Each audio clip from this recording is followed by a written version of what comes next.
चलो और क्या है ऑसिलेशन में, फिर आगे है what is the formula to calculate maximum velocity at mean position. What is the formula to calculate maximum velocity at mean position? A omega. देखो एक्सट्रीम पोजीशन में वेलोसिटी क्या हो जाएगी हमेशा जीरो, और मीन पोजीशन में क्या होगी? मैक्सिमम। एक्सट्रीम पोजीशन में एक्सेलरेशन की वैल्यू क्या होगी? मैक्सिमम होगी। क्या होगी? मैक्सिमम। पॉजिटिव साइड होगा तो ए ओमेगा स्क्वायर, यस और नो, और नेगेटिव होगा तो माइनस ए ओमेगा स्क्वायर। क्यों उल्टा बोला मैंने? अगर पॉजिटिव साइड होगा तो एक्सेलरेशन की वैल्यू क्या होगी? मैक्सिमम। ए ओमेगा स्क्वायर या माइनस ए ओमेगा स्क्वायर? हाँ, उल्टा होगा, माइनस ए ओमेगा स्क्वायर। याद रखो ए मैक्स की वैल्यू हम प्लस माइनस नहीं लिखते, क्या लिखते हैं? Minus plus A omega square. क्या ये याद आ रहा है? ये कैसे आया? ये याद करो, x is equal to A sine omega T plus five ना। अगर मीन पोजीशन चालू होगा तो फाइव की वैल्यू जीरो होगी। अब उसको क्या करोगे? डबल टाइम्स डेरिवेटिव लोगे। समझ में आ रहा है? क्या होगा? Double times derivative. तो तुम्हारा क्या आता था? Acceleration. Acceleration was dv by dt, तो तुम्हारा आता था ये minus a omega square sine omega T plus five. और इसको अगर मैक्स होना है तो मतलब ये वैल्यू कितनी होनी चाहिए? 1 होना चाहिए। तो तुम्हारा ए होता था माइनस ए ओमेगा स्क्वायर, तो तुम्हारी ए मैक्स कितनी हो जाएगी? Minus plus A omega square. तुमको ये याद रखना पड़ेगा, ठीक है? अच्छा, kinetic energy at extreme position की वैल्यू क्या होगी? Kinetic energy half M V square. Stupid. Kinetic energy की एक्सट्रीम पोजीशन में वैल्यू होगी जीरो, क्योंकि काइनेटिक एनर्जी, क्योंकि वेलोसिटी का एक्सट्रीम पोजीशन में जीरो है। वैल्यू का बता रहे हो, आंसर बता रहे हो। अरे एक्सट्रीम पोजीशन में काइनेटिक एनर्जी की वैल्यू क्या हो जाएगी भाई? जीरो हो जाएगी। एक्सट्रीम पोजीशन में कौन सी एनर्जी होगी? सिर्फ और सिर्फ पोटेंशियल एनर्जी होगी। मीन पोजीशन में कौन सी एनर्जी होगी? सिर्फ और सिर्फ काइनेटिक एनर्जी होगी। समझ में आ रहा है? फॉर्मूला क्या था पोटेंशियल से निकालने का? या तो half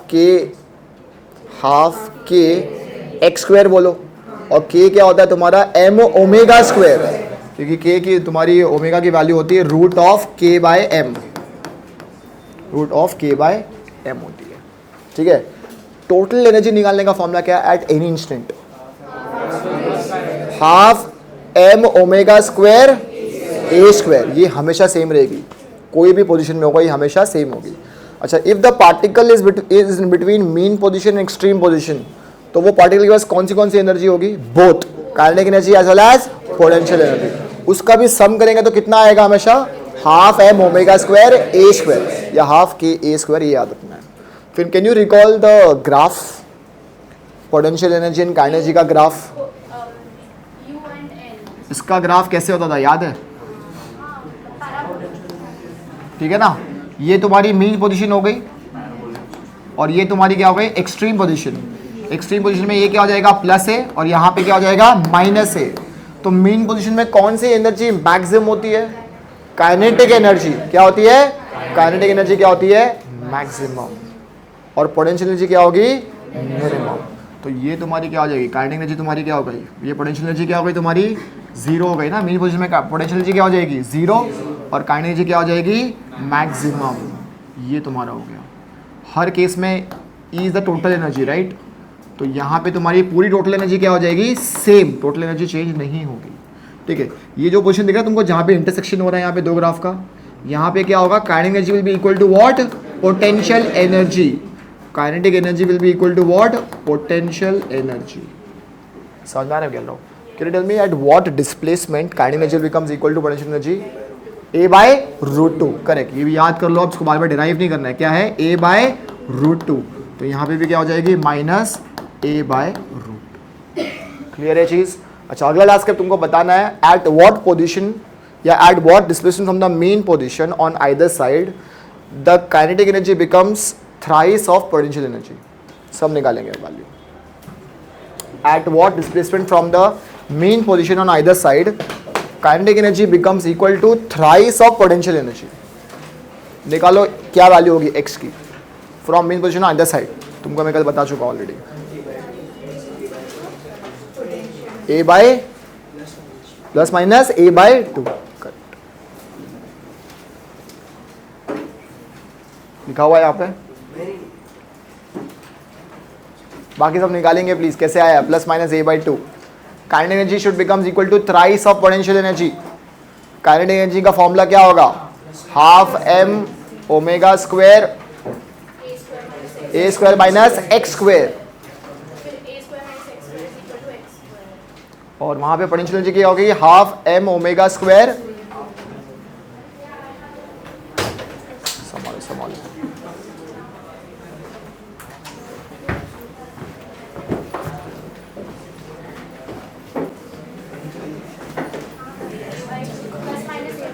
plus minus A by to. ये सब चीजें याद रखनी है, अब इसको बार बार डिराइव नहीं करना है, ये याद रखना है इस चीज को।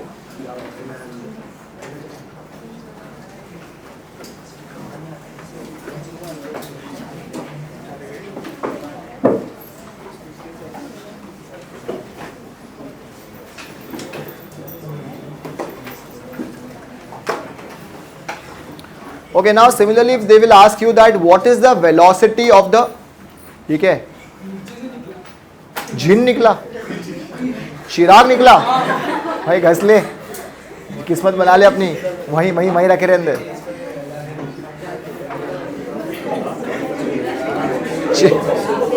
चिराग निकल गया, लास्ट में घस लेना उसको। चलो अब नेक्स्ट क्वेश्चन है, what is the velocity of the particle performing linear SHM in terms of time t? How do you express velocity of a particle performing linear SHM in terms of time t? ये क्या formula होगा, देखो ये board में आता है, ये board में ऐसे क्वेश्चन आएंगे, क्या हो जाएगा भाई, x की वैल्यू क्या होती है, a omega sine omega T plus five. For simplicity में मान के चल रहा हूँ कि पार्टिकल ने चालू की अपनी जर्नी फ्रॉम मीन पोजीशन, तो फाइव की वैल्यू कितनी होगी, जीरो, फाइव जीरो हो जाएगा, राइट। तो तुम्हारा आ जाएगा x is equal to A sine omega t आ जाएगा। अब तुमको निकालना है वेलोसिटी, निकालना है वेलोसिटी का फॉर्मूला क्या होता है, dx बाय dt। इसका डिफरेंशिएट करो, कितना आ जाएगा ये, a omega cos omega T. ये तुम्हारे आगे velocity for a particle performing linear SHM in terms of time t।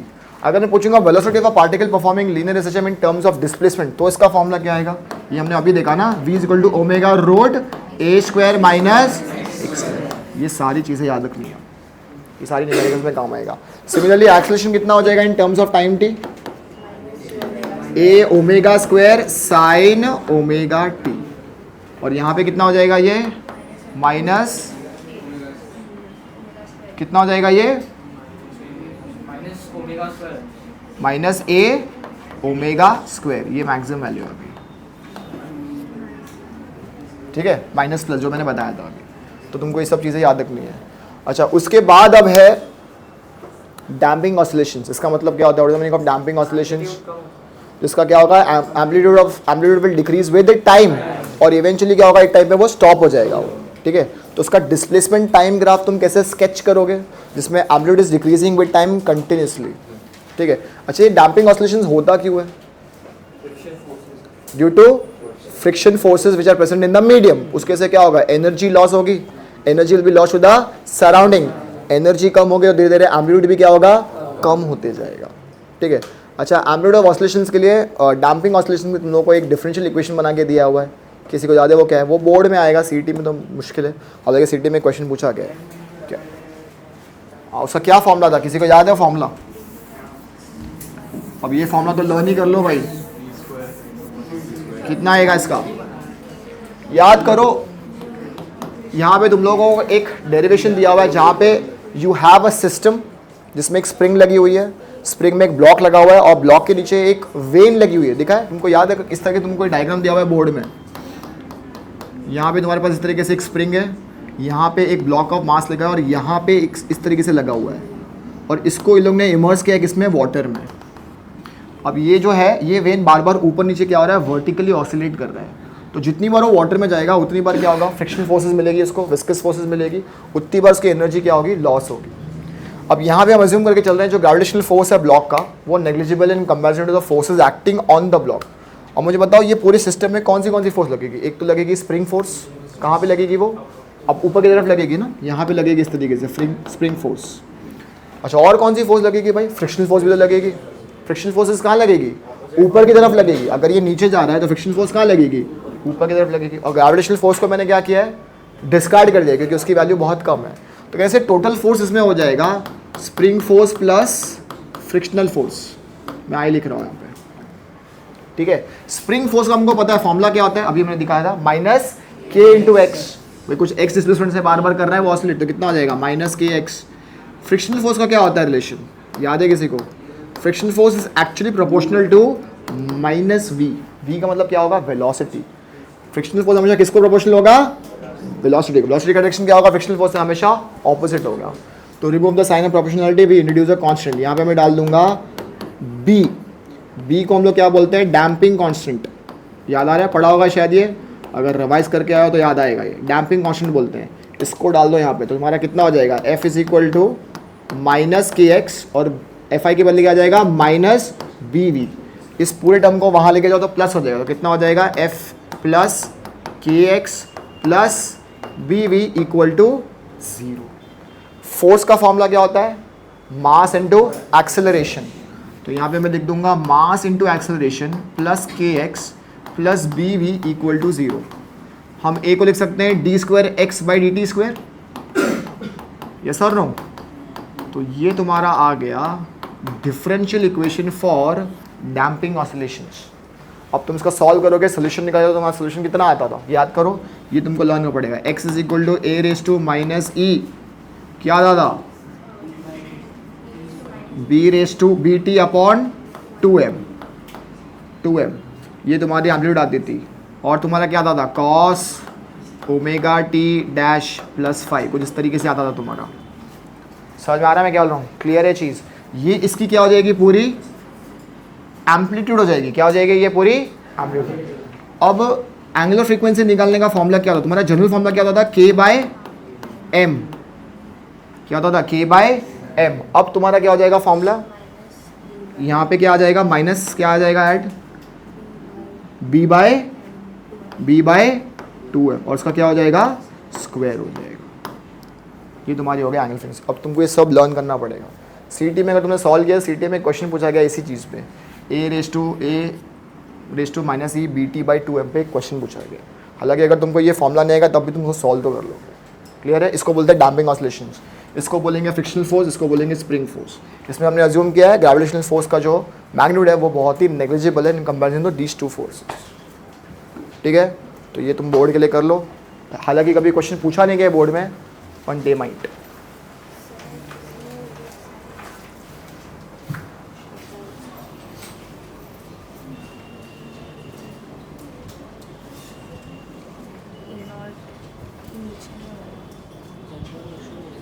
नीचे होगा बराबर। हाँ, इसको थोड़ा सा चेंज कर लो, खाली ये नीचे आ जाएगा e raise to minus b t by 2m, ये बराबर है। खाली इतना याद रखना है। Sorry, k upon m minus b upon 2m आ रहा है। ये चेक करना पड़ेगा, शायद ये रॉन्ग आ रहा है।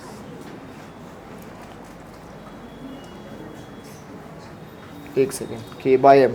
ठीक है, तो यहाँ पे भी इसको थोड़ा सा चेंज कर लो। ये बराबर है के बाई एम, खाली यहाँ पे आ जाएगा बी अपॉन 2m का होल स्क्वायर। सब इतना फ़र्क है, बारी बराबर है सब। ये के बाई एम रहेगा, खाली इसमें यहाँ पे b upon 2m the whole square को ऐड करना है। ये तुम्हारी हो गई एंगुलर फ्रीक्वेंसी।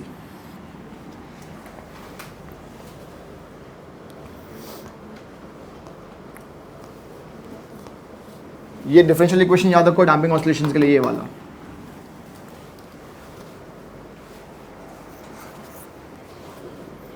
चलो, अगर इतना हो गया है तो आई थिंक इतना पता होना चाहिए। रेजोनेंस क्या होता है? What is resonance? अरे फिर वो आंसर दोनों मतलब किसका बेटा? Frequency. The body should be equal to the applied frequency, वो बताना जरूरी है। उसी हम लोग क्या बोलेंगे? रेजोनेंस। तुम्हारा लास्ट वर्ड इसमें रेजोनेंस ही है, जिसको हमने ऑलरेडी कवर किया है एसी सर्किट्स में भी। What is the meaning of free vibrations? Free vibration का मतलब क्या होता है, या नेचुरल वाइब्रेशन का मतलब क्या होता है?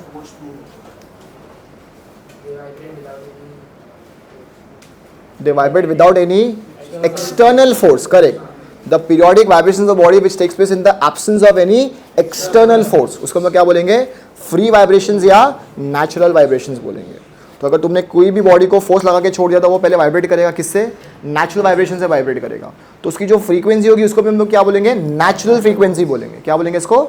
और जितना भी टाइम लगेगा टू कंप्लीट वन वाइब्रेशन उसको हम लोग क्या बोलेंगे, नेचुरल टाइम पीरियड। ये भी याद रखो। चलो स्टार्ट, फर्स्ट क्वेश्चन। अरे ज़्यादा टाइम वेस्ट मत करो, फटाफट सॉल्व करो। चलो ये 1 मिनट में करना है सॉल्व। टेक डाउन, ये MHCT में पूछा हुआ क्वेश्चन है, आना चाहिए सब लोग को। Take down. A particle starts oscillating simple harmonically. A particle starts oscillating simple harmonically from its mean position. खाली क्वेश्चन पूरा मत लिखो, डेटा लिखो खाली। Basically a particle performing linear SHM from its mean position with time period capital T. At time t is equal to t upon 6. At time small t is equal to capital T by 6. The ratio of the potential energy to the kinetic energy of the particle is, the ratio of the potential energy to the kinetic energy of the particle is, yes, start। इसका ratio निकाल के दिखाओ फटाफट। पहले मुझे बताओ technically कौन सी एनर्जी ज़्यादा होना चाहिए, पोटेंशियल की काइनेटिक?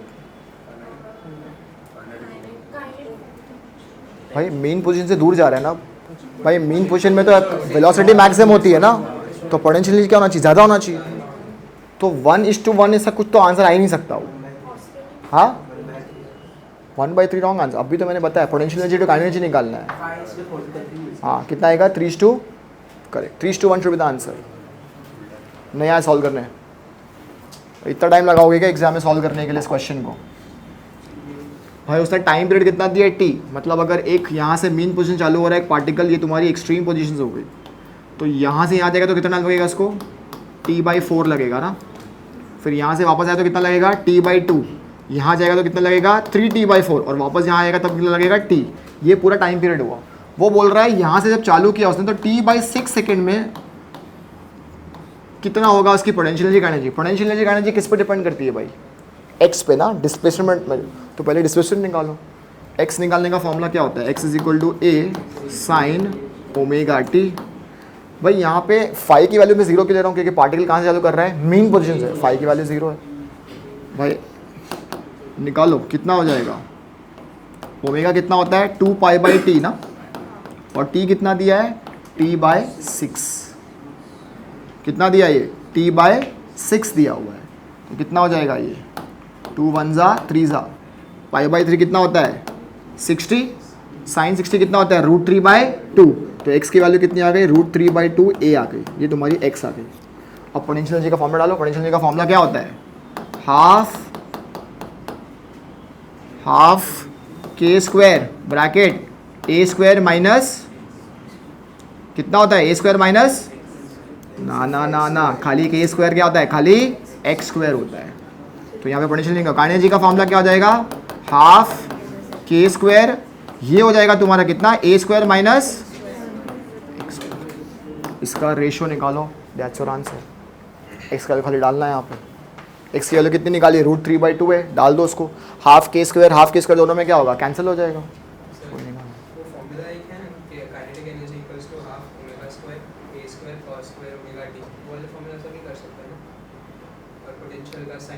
टाइम का, हाँ कर सकता है वो भी, बराबर है, वो भी कर सकता है।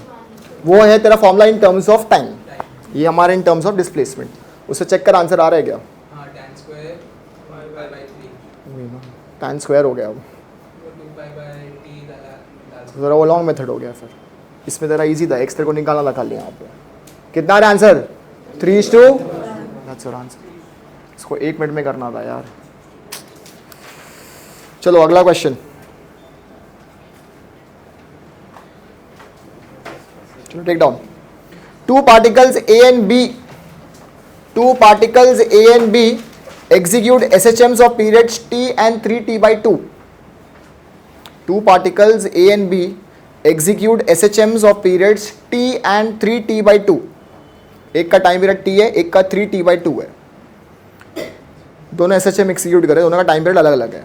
If they start from the mean position, if they start from the mean position, then the phase difference between them, then the phase difference between them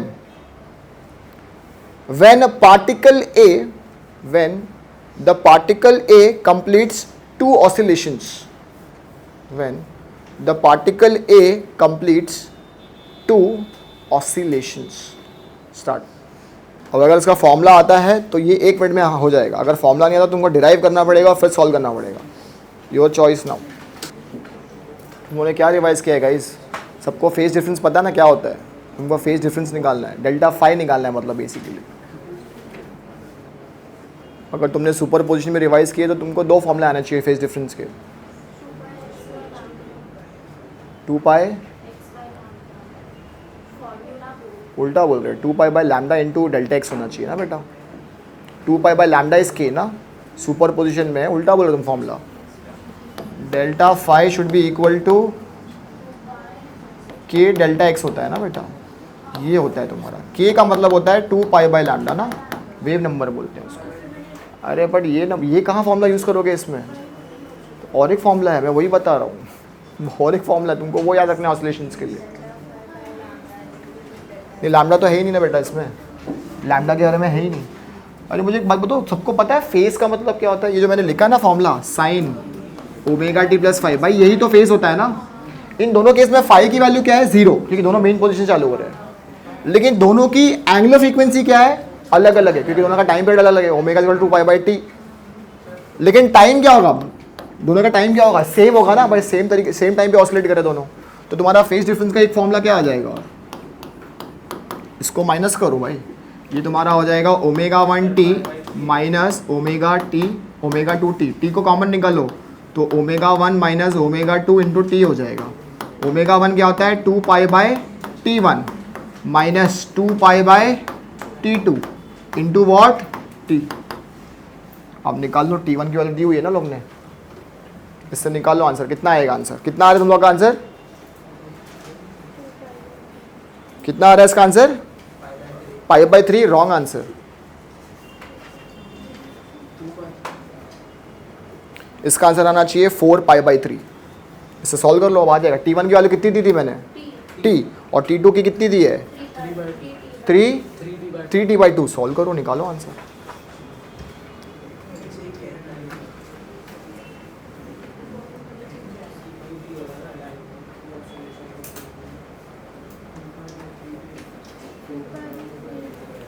याद रखना, उसने 2 ऑसिलेशन बोला है, मतलब टाइम कितना लगा उसको? 2t लगा ना कैपिटल भाई। एक ऑसिलेशन को एक टाइम पीरियड, तो 2 ऑसिलेशन को कितना लगेगा? 2t लगेगा। तो ये t की वैल्यू कितनी हो जाएगी? 1/t। ये तुम्हारा हो जाएगा 1/3t/2, तो ये 2 ऊपर आ जाएगा। और ये कितना हो जाएगा? 2t हो जाएगा, क्योंकि टाइम कितना लगा उसको? 2 ऑसिलेशन लगा उसको। समझ में आया? अब तेरा 4 पाई बाई 3 आएगा इसका आंसर। एक क्वेश्चन तो करो सॉल्व ठीक से। ये फॉर्मूला याद रखो प्लीज, ये फेज डिफरेंस का फॉर्मूला होता है। ये फॉर्मूला तुमको किसके लिए यूज करना है? वेव्स के लिए यूज करना है। ये कैसे, ये फॉर्मूला कैसे यूज करेंगे? ऑसिलेशंस के लिए। Next,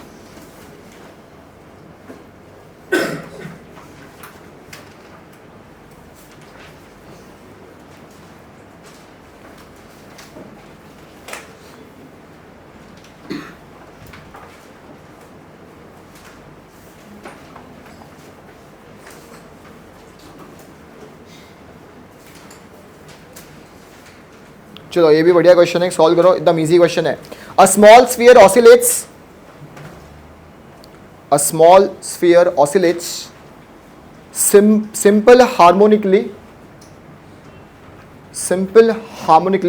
in a watch glass.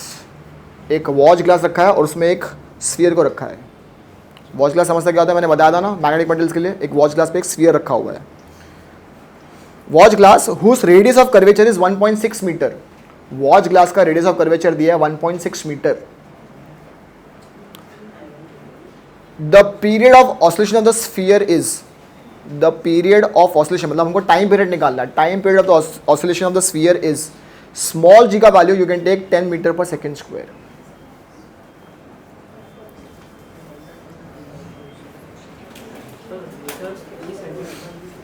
Radius of curvature 1.6 metre, 1.6 metre. ये तुम्हारा सीटी का आया हुआ क्वेश्चन है। ऐसा क्वेश्चन जेडब्ल्यू में भी नहीं आता, वो नहीं, एकदम इजी क्वेश्चन है।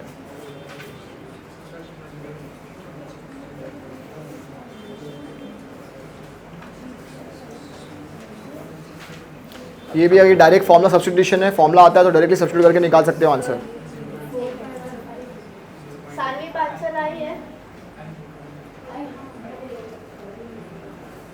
कितना है answer? 4 pi by, right answer, correct. 4 pi by 5 is the right answer. अरे टाइम पीरियड का फॉर्मूला क्या होता है? 2 पाई रूट एल बाई जी। यहाँ पे लेंथ क्या हो जाएगी? रेडियस ऑफ कर्वेचर हो जाएगा। सॉल्व निकाल लो, बस निकाल लो, सॉल्व हो गया। रेडियस ऑफ कर्वेचर 1.6 है, यस और नो। जी की वैल्यू कितनी है? 10 है, तो 0.16 हो जाएगा। 0.16 का स्क्वायर रूट कितना होता है? 0.4, तो 0.4 इंटू 2 पाई मतलब कितना हो गया? 0.8 पाई। एक ही बात हुई, 4 बाई 5 पाई। हो गया सॉल्व। इसको 1 मिनट के अंदर करना था। आया समझ में? आया क्वेश्चन? सिंपल। चलो अगला क्वेश्चन। जिसको नहीं आ रहा मैं बता देता हूँ अभी भी। टाइम पीरियड का फॉर्मूला याद रखो, 2 पाई रूट एल बाई जी। ये टाइम पीरियड होता है किसके लिए? सिंपल पेंडुलम के लिए होता है ये टाइम पीरियड।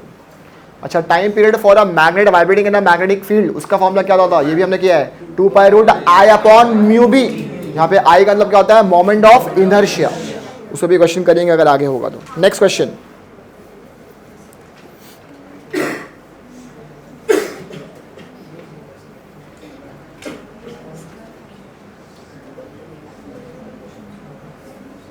चलो take down, this is also easy question. Please इसको 1 मिनट के अंदर सॉल्व करो। क्वेश्चन पूरा ध्यान से सुनो और सॉल्व करना चालू कर दो। An object of mass 0.2 kg, an object of mass 0.2 kg executes simple harmonic oscillations. An object of mass 0.2 kg executes simple harmonic oscillations along the x-axis, with frequency of 25 by pi hertz. With the frequency of 25 by pi hertz. At position x is equal to 0.04 meter. At position x is equal to 0.04 meter. The object has kinetic energy of 1 joule. The object has kinetic energy of 1 joule and potential energy of 0.6 joule. And potential energy of 0.6 joule. The amplitude of the oscillation is. The amplitude of the oscillation is. ये 1 minute के अंदर करना है। बात मत करो please, खुद से सॉल्व करो। पोटेंशियल एनर्जी दिया है, काइनेटिक एनर्जी दिया है, मास दिया हुआ है, अपने को एम्पलीट्यूड निकालना है। ये क्या आ रहा है तेरा? 7/256। Wrong answer. 7 कैसे होगा भाई? 1 + 0.6 कितना होता है भाई?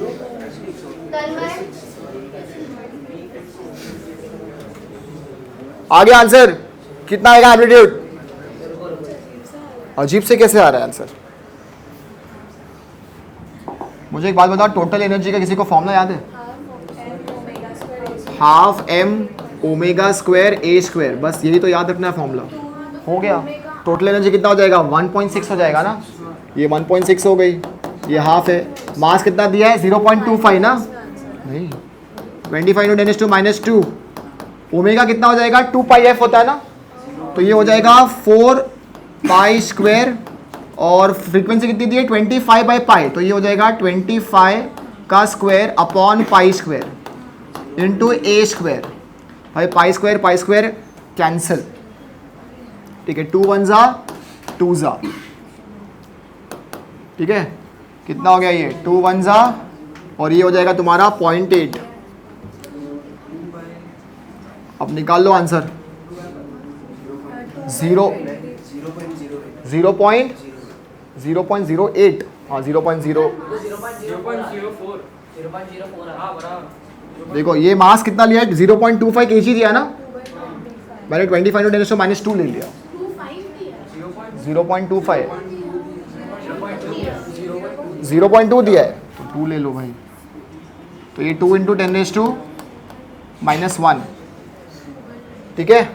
तो कितना हो गया ये? 2 2 ज़ा 4, 625 × 4, 0.2 हो तो गया। फिर ये सॉल्व कितना आएगा इसका आंसर? ए का वैल्यू हाँ 2/25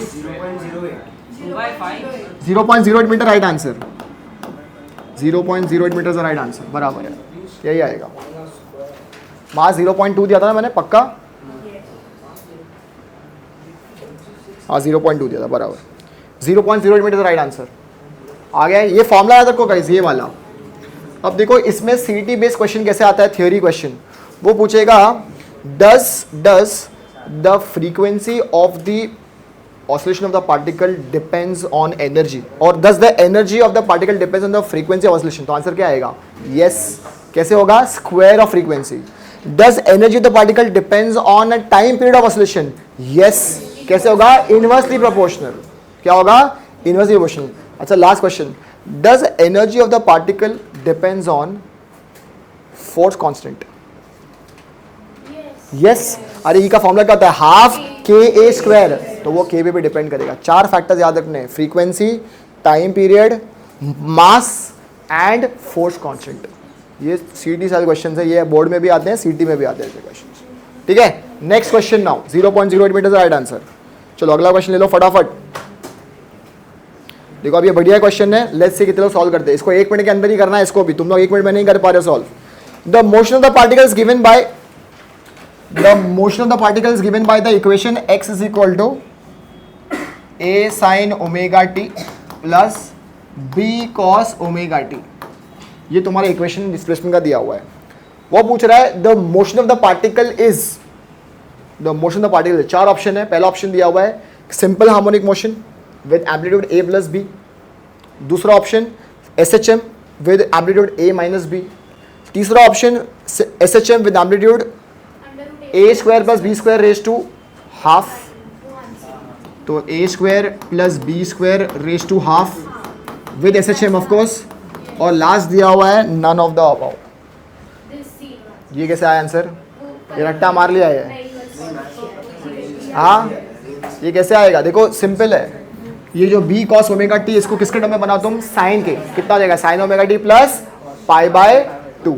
अब तुमको रिजल्ट एम्पलीट्यूड निकालने का फॉर्मूला पता है ना? क्या होता है रिजल्ट एम्पलीट्यूड निकालने का formula? Root of a1 square plus a2 square plus 2a1 a2 cos phi. यहाँ पे हमें cos फाई ले रहा क्योंकि यहाँ पे तो एक में फेस डिफरेंस है ही नहीं ना। इसमें फेस डिफरेंस कितना हो जाएगा? पाई बाय 2 का हो जाएगा। तो ये टर्म तो पूरा 0 हो जाएगा ना, cos 90 इज 0। तो कितना आ गया? a square plus b square का हाफ। क्लियर है? नेक्स्ट। अच्छा लगता है जब आता है ना।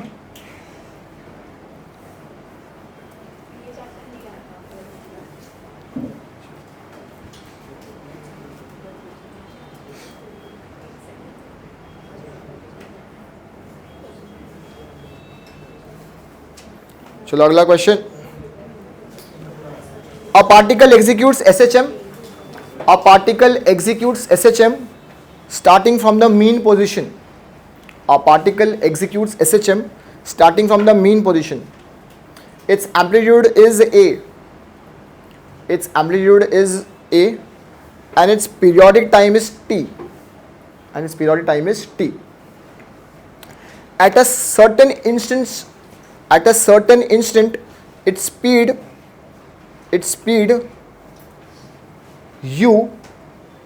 u is half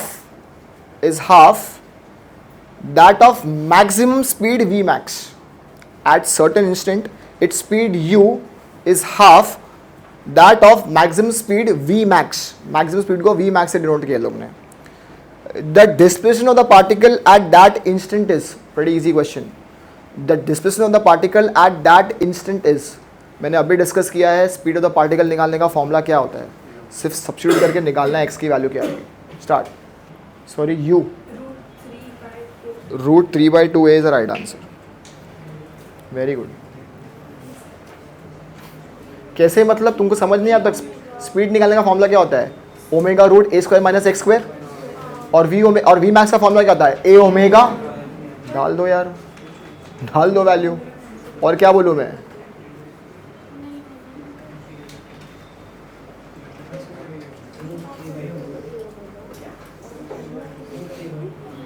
तुमको स्क्वायर करना पड़ेगा यहाँ पे। स्क्वायर करके रूट निकाल दो तो x का वैल्यू आ जाएगा, कितना आ रहा है x का वैल्यू, √3/a। सिंपल क्वेश्चन, बोल तो टफ है अब ये।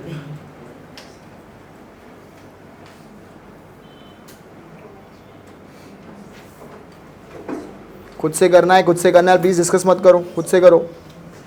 Take down next question, it's a good question और थोड़ा टाइम लगेगा, थोड़ा टाइम दो, 1.5 मिनट में करो, लेकिन करो ये क्वेश्चन को। Take down, a particle performing linear SHM, a particle performing linear SHM has period 8 seconds, has period 8 seconds at time t equal to 0, at time t equal to 0 it is in the mean position. A particle performing linear SHM has a period 8 seconds at time t equal to 0 it is in the mean position.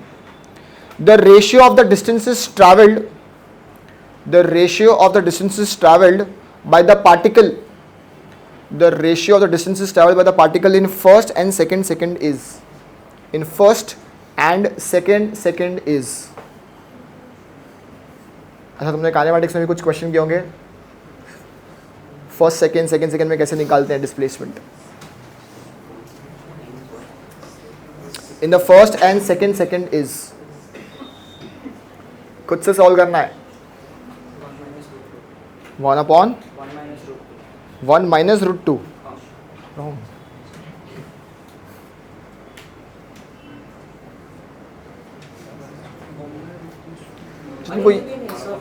तुमको ये पता ना displacement कैसे निकालते हैं for seconds, 10 seconds में। हाँ, अभी बराबर है, बराबर है। तुम लोगों को ये पता है, काइनेटिक्स तुमने पढ़ा होगा। सपोज वो बोलेगा calculate displacement in 4th second, तो वो कैसे निकालते थे, displacement travelled in 5 seconds minus displacement travel in 4 seconds, इस तरीके से निकालते थे। अब उसने फर्स्ट सेकेंड का बोला है, मतलब displacement travel in first 1 second and displacement travelled in 0 second. Displacement travel in 0 second क्या है, 0 ही है, एक्स के लिए 0 है। एक्स इन 1 सेकेंड निकालो, एक्स का फॉर्मूला क्या होता है, a sin ओमेगा टी। क्या हम ओमेगा की वैल्यू निकाल सकते हैं, ओमेगा की वैल्यू 2π/t से निकाल लेंगे ओमेगा, और टाइम कितना दिया उसने 1 सेकेंड, तो टी की वैल्यू 1 डाल दो, तुमको आ जाएगा एम्पलीट्यूड। अरे यार इतना इजी क्वेश्चन था यार ये भी। For first second, for first second में पहले मैं निकालूंगा x की वैल्यू एट 1, मतलब क्या हो जाएगा a sin ओमेगा टी, जहां पे t की वैल्यू कितनी लूंगा मैं, अब 1 सेकेंड लूंगा मैं। ओमेगा की वैल्यू मैं निकाल दूंगा कितना, 2π/t से। t की वैल्यू कितनी दी है लोग ने, 8 दी हुई, तो कितना हो जाएगा ये π/4 रेडियन पर सेकेंड हो जाएगा। तो इसमें सब्स्टिट्यूट करो, कितना हो जाएगा a sin π/4 इंटू 1।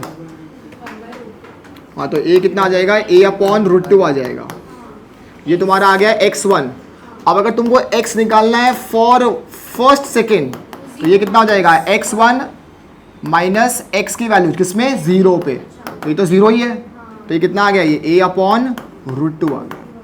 अब सिमिलरली निकालो किसके लिए, सेकेंड सेकेंड के लिए, तो for second second, for second second x2 की वैल्यू कितनी हो जाएगी भाई, x2 की वैल्यू हो जाएगी a sin ओमेगा की वैल्यू अभी भी कितनी है, π/4, और t कितना ले लूंगा मैं, 2 ले लूंगा, है ना।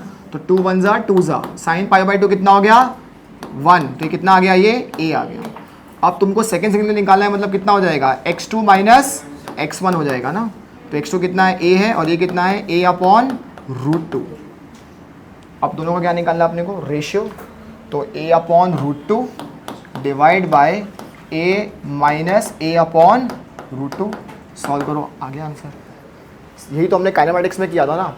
अगर तुमको डिस्प्लेसमेंट इन 4th सेकंड निकालना है, तो हम डिस्प्लेसमेंट 4 सेकंड का निकालते थे और 5 सेकंड का 5 सेकंड का निकाला, दोनों को सब ट्रैक करते थे। हमने यहाँ पे एग्जैक्टली वही किया। फर्स्ट सेकंड के लिए मैंने क्या निकाला, 1 सेकंड का निकाला और 0 सेकंड का सब ट्रैक किया। सेकंड सेकंड के लिए क्या निकाला, 2 सेकंड का निकाला और फर्स्ट सेकंड का ऑलरेडी निकाला है, सब ट्रैक किया। यही तो हम काइनेमैटिक्स में करते थे, याद आ रहा है। डिस्प्लेसमेंट फॉर, सपोज उसने बोला 4th सेकंड, 4th सेकंड के लिए फॉर्मूला क्या होगा, displacement travelled in 5 seconds minus displacement travelled in 4 seconds, यही करते थे ना हम। तो अगर उसने फर्स्ट सेकंड में बोला तो displacement travelled in 1 second minus displacement travelled in 0 seconds. Second second में बोला displacement travelled in 2 second minus displacement travelled in 1 second, वही किया मैंने यहाँ पे। और फॉर्मूला डाल दिया x equal to a sine omega t. Omega की वैल्यू मैंने निकाल ली किससे, 2 पाई बाई टी से, तो पाई बाई 4 आ गया। पहले टी की वैल्यू 1 डाली तो कितना आया a बाई रूट 2, फिर टी की वैल्यू कितनी डाली 2 डाली तो कितना आया x equal to a। Ratio निकाला, आ गया। कितना आएगा इसका आंसर, समझा। नेक्स्ट ये याद रखो प्लीज, ये कॉन्सेप्ट याद करो, ये वाला।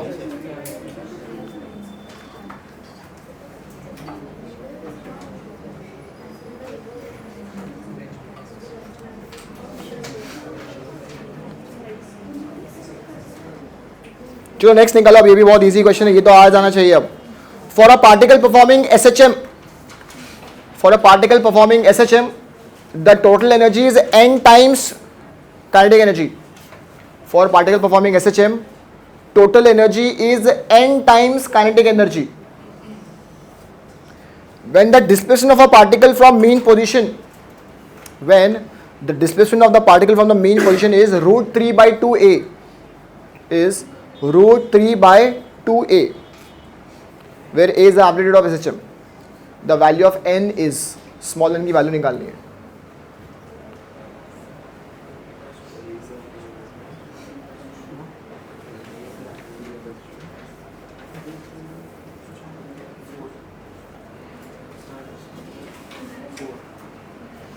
कितना आंसर आ रहा है, 4, करेक्ट आंसर, n इज 4। भाई काइनेटिक एनर्जी का फॉर्मूला अभी तो हमने कर लिया, घस लिया यार। फॉर्मूला क्या होता है, half k square bracket a square minus x square, वो डालो। टोटल एनर्जी का फॉर्मूला क्या होता है, हाफ k a स्क्वायर। भाई k कैंसिल हो जाएगा, ये n टाइम्स दिया है, वो निकाल के ख़त्म करो, हाफ भी कैंसिल हो जाएगा, n की वैल्यू 4 आएगी, n की वैल्यू शुड बी 4। आ रहा है 4, n की वैल्यू 4 आ गई, 4 इज ऑप्शन।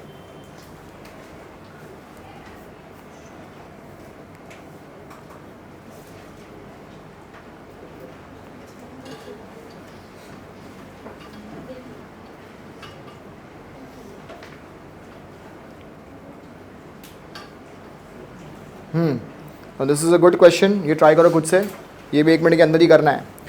और मास m इज सस्पेंड, ये सबको आया कि नहीं, n की वैल्यू 4, n की वैल्यू 4 आ गई ना।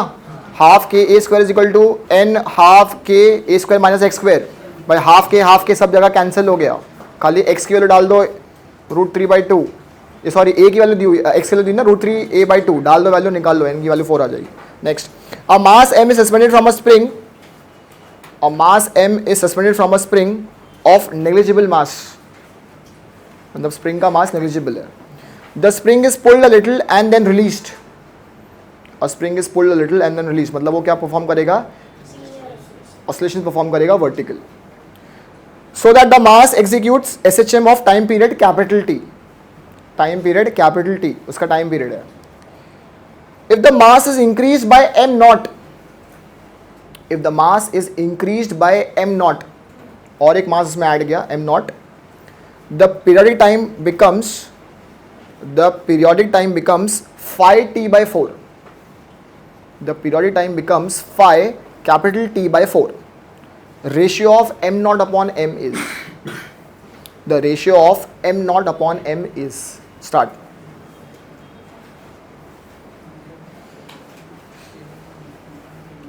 फॉर्मूलाज अगर देखोगे पीछे तो कोई मतलब नहीं, खुद से ही सॉल्व करना है, लर्न करके आना चाहिए था फॉर्मूलाज, तुम क्या रिवाइज करके आए फिर। फॉर्मूला चेक नहीं करना है बेटा, फॉर्मूला नहीं चेक करो, खुद से ही करना है। अब फॉर्मूला देखोगे तो क्या मतलब, एग्जाम में फॉर्मूला देखोगे बैठ के लिस्ट पे।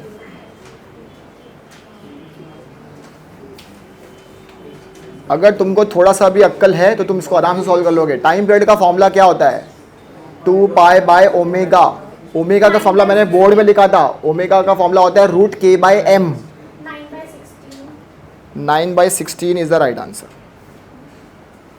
सॉल्व किया हुआ है क्या ये पहले, वेरी गुड। कल तुम एब्सेंट थे शायद, किस खुशी में, गिर गए, तो आज ठीक लग रहा है।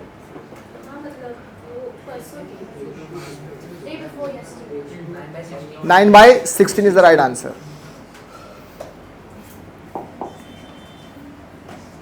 Time period is equal to 2 pi root k by m, ये याद रखना है। तो एक का टाइम पीरियड टी दिया है, एक का कितना दिया है 5t/4 is equal to 2 root के की वैल्यू चेंज नहीं हो रही है, फिर कितना हो जाएगा k/m प्लस m0। निकालो आंसर, इससे आएगा आंसर तुमको m0 का। आ रहा है आंसर, कितना आ रहा है इसका आंसर 9/60।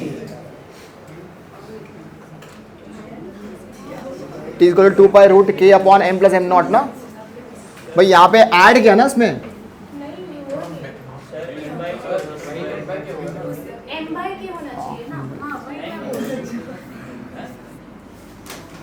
m/k बराबर ओमेगा इज रूट k/m ना बराबर, तो m/k होगा। करें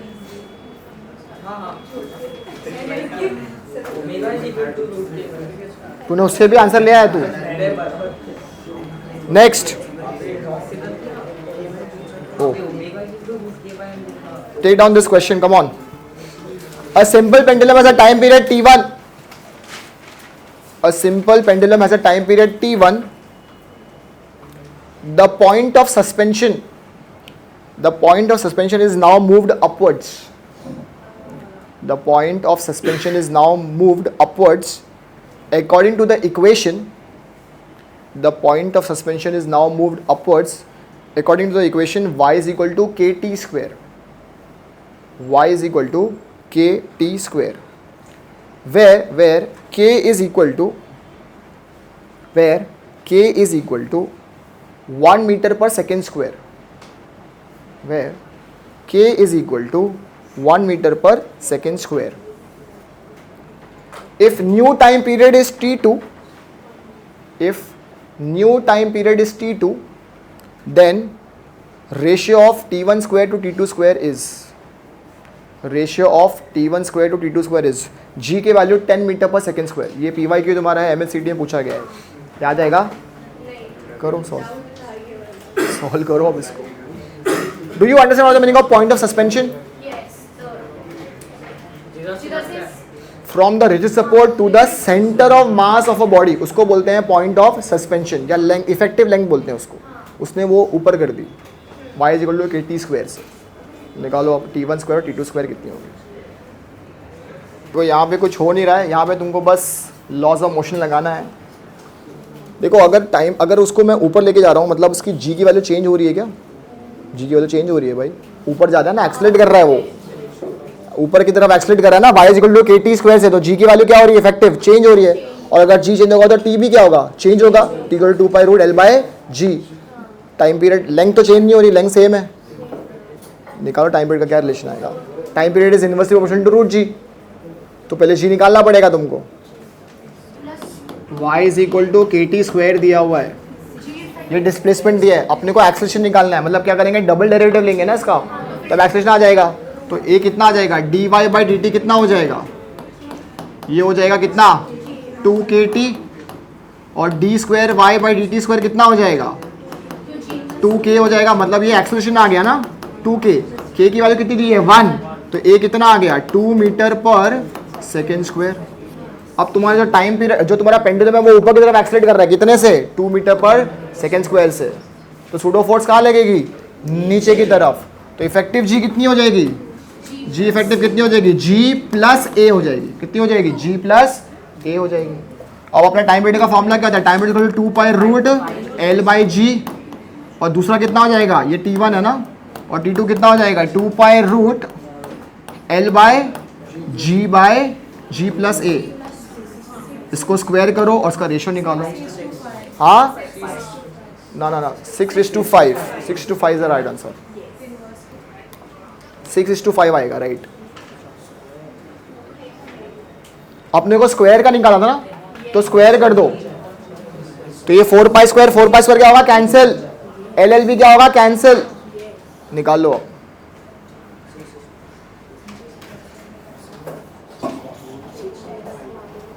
अबे स्क्वायर किया है, t1 square to t2 square मैंने बोला है क्वेश्चन पे।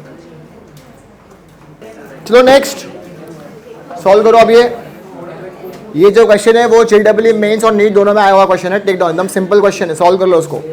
If the mass of the Bob in a simple pendulum if the mass of the bob in a simple pendulum is increased to thrice its original mass, if the mass of the bob in a simple pendulum is increased to thrice its original mass and its length is made half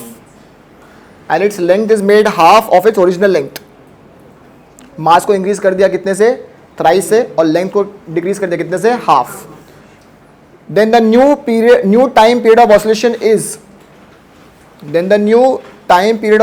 is x by 2 times, then the new time period of oscillation is x upon 2 times its original time period. Find the value of x. Come on, start. 1 minute में करना है question को. कितना आ रहा है? √2 is right answer. √2. भाई time period का formula अभी भी सेम है ना, time period equal to 2 pi root L by ji.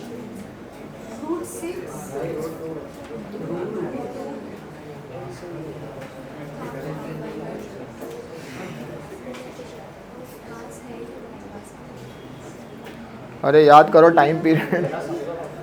Remember time period does not depend on mass of the bob. ये पढ़ा होगा. Time period of a simple pendulum does not depends on mass of the bob. Time period is independent of mass and material of the bob. ये भी theory question है. Time period कौन से factors पे depend करता है? Length of the pendulum and acceleration due to gravity. किस पे डिपेंड नहीं करता वो? मास और मटेरियल ऑफ द बॉब. और एक एम्पलीट्यूड पे डिपेंड नहीं करता, provided that the amplitude of oscillation is very small. ये हम मान के चल रहे हैं.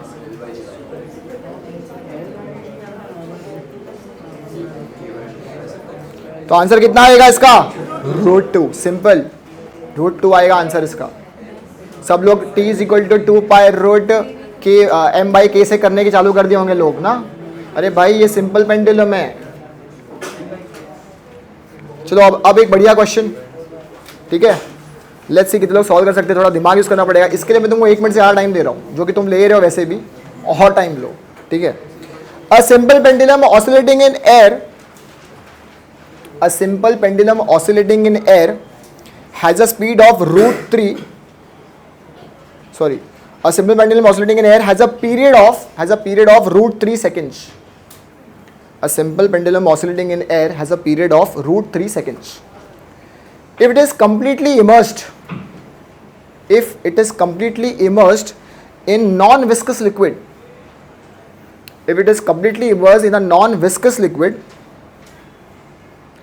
whose density is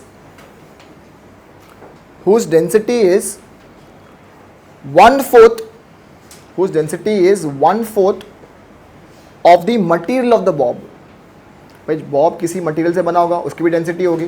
तो जो लिक्विड की डेंसिटी दी हुई है लोग ने, वो बोल रहा है whose density is 1/4 of the material of the bob. Then the new period will be.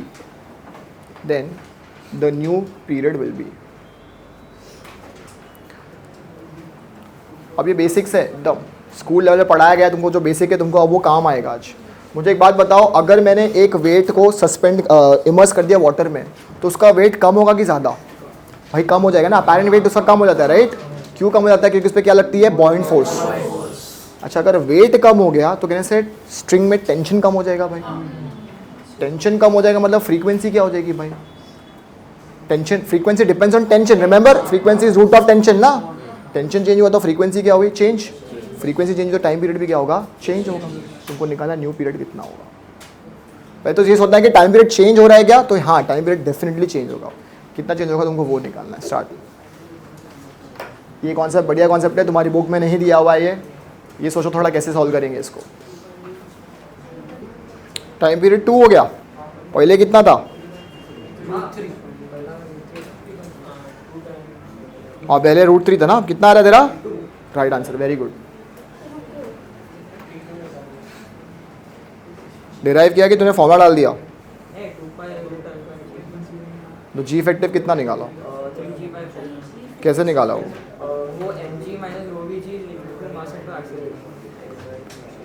सही जवाब. √2 second is the right answer.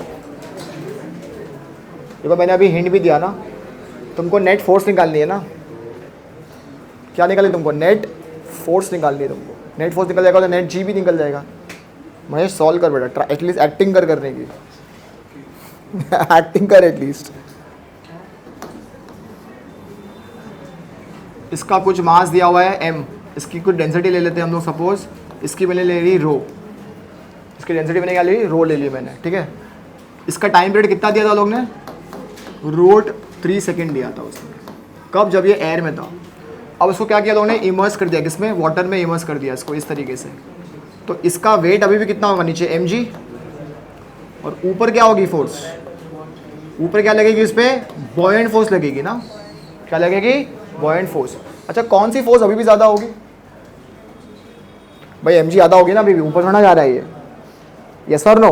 तो कितना हो जाएगा ये, mg minus buoyant force should be equal to what, mass into g effective, यही तो निकालना है हमको। तो mg तो वैसे देगा, मास का फॉर्मूला क्या होता है, वॉल्यूम इनटू डेंसिटी, इसका कुछ वॉल्यूम v है, इसको मान लेते हैं वॉल्यूम v, तो कितना हो जाएगा, volume into density into g minus ये कितना हो जाएगा, बॉयेंट फोर्स का फॉर्मूला क्या था, volume into density of liquid into g, याद आ रहा है। तो वॉल्यूम इनटू डेंसिटी, इसकी डेंसिटी, लिक्विड की डेंसिटी को मान लेते हैं रो एल, और ये कितनी दी उसने, रो बाय 4 दी हुई है, ये क्वेश्चन में दिया है। तो ये हो जाएगा rho L into g, volume का फॉर्मूला भी क्या आएगा, same, volume into density into g net. समझ आ रहा है मैं क्या बोल रहा हूँ। अच्छा आप क्या करेंगे, सब में वी वी कैंसिल हो जाएगा भाई, वी वी सब में क्या होगा, कैंसिल। ये कितना हो जाएगा, जी को भी निकाल लो बाहर, तो ये कितना बचेगा, rho minus rho L is equal to rho और जी इफेक्टिव। तो जी इफेक्टिव कितनी हो जाएगी यहाँ पे, जी इफेक्टिव हो जाएगी तुम्हारी g rho minus rho L upon rho. तो इसको तुम सॉल्व करोगे और तो ये आ जाएगी तुम्हारी g effective will become equal to g bracket 1 minus rho L upon रो।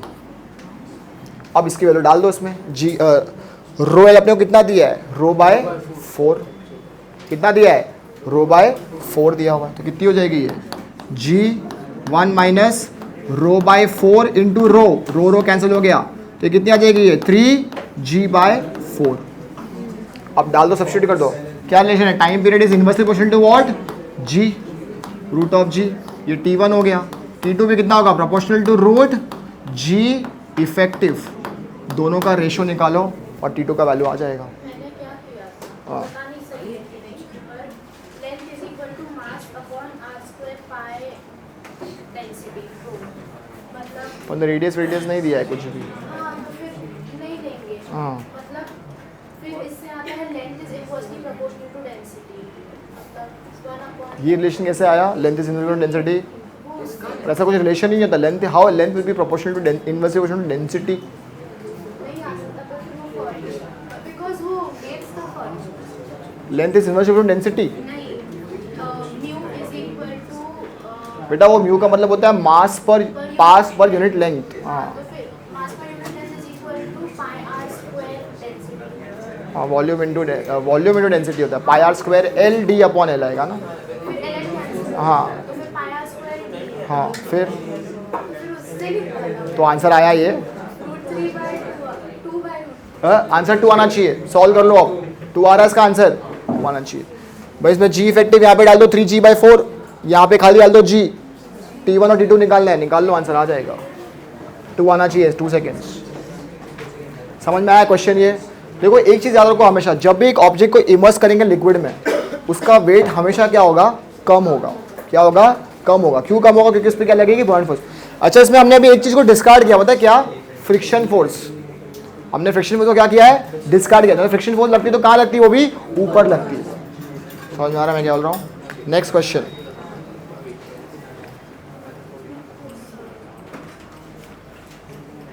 चलो और टफ दूं कि अब एक सिंपल दो क्वेश्चन, चलो टेक डाउन।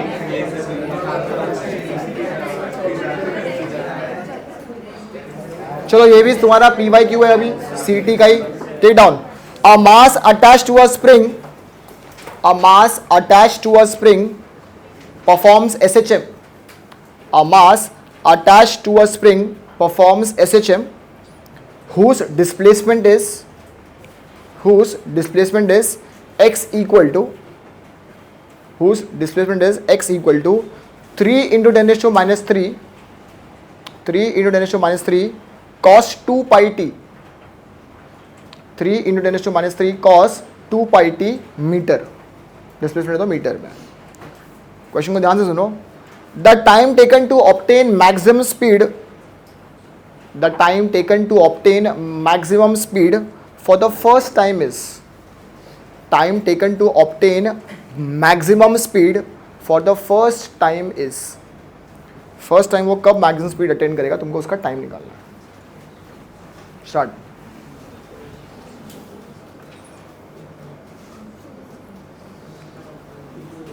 एकदम लॉजिकल क्वेश्चन, बेसिक्स, कोई ज़्यादा फॉर्मूला बेस्ड नहीं क्वेश्चन ये वाला।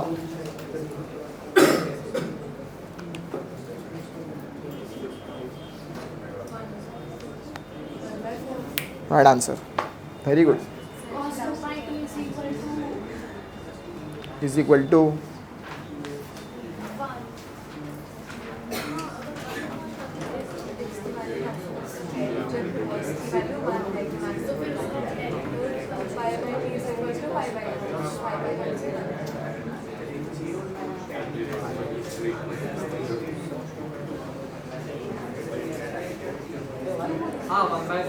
कितना आएगा आंसर? 1/4। नहीं आया ना लोगों को, ये समझ में नहीं आया ना क्वेश्चन।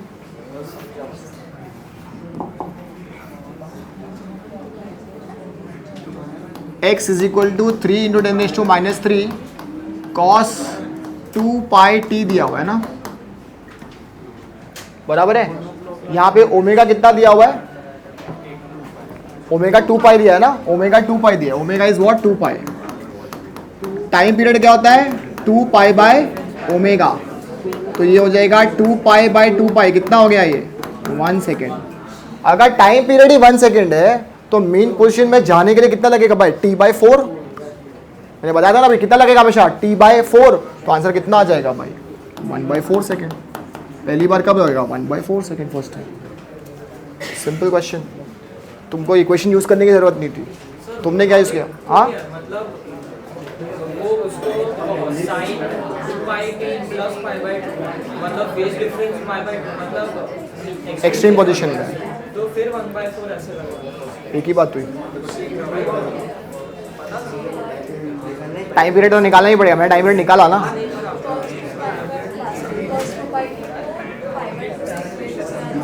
क्यों π/2 से इक्वेट किया? क्यों? तो बेटा π/2 का डाल दोगे तो cos 90 जीरो नहीं हो जाएगा? cos π/2 जीरो होता है, sin π/2 1 होता है बेटा। ये तुक्के से आया आंसर। cos π/2 तो बेटा जीरो होता है, cos 90 जीरो ना।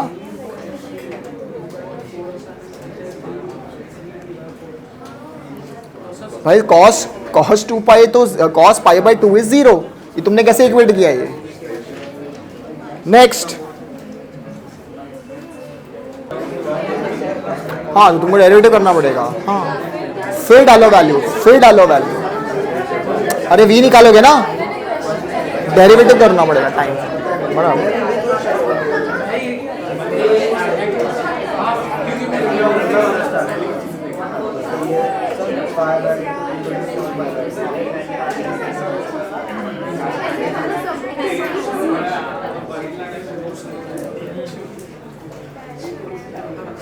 चलो नेक्स्ट क्वेश्चन, ये सॉल्व करेंगे सब, और इसको भी तुमको 1 मिनट के अंदर करना है और ये हो जाएगा सॉल्व। दिमाग से सुनो क्वेश्चन को। The phase difference between displacement and acceleration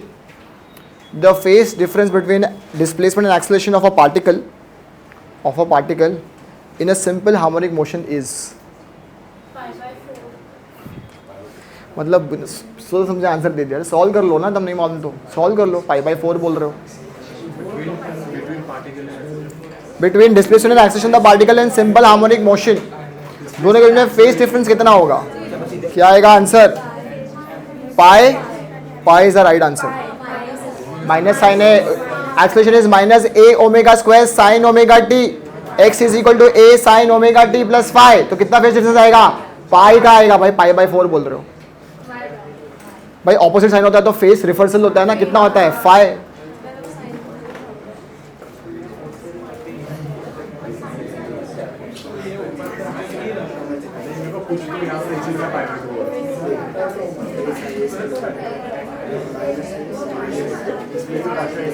next question, next average velocity of a particle, average velocity of a particle executing SHM, average velocity of the particle executing SHM in one complete vibration is, average velocity of the particle performing executing SHM in one complete vibration is,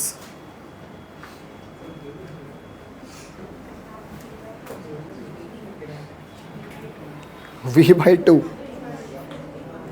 हाँ दिया, option दिया है, तुमको मिल जाएगा 0। Average velocity of the particle executing SHM in one complete vibration is. मुझे बताओ average velocity निकालने का फॉर्मूला क्या होता है?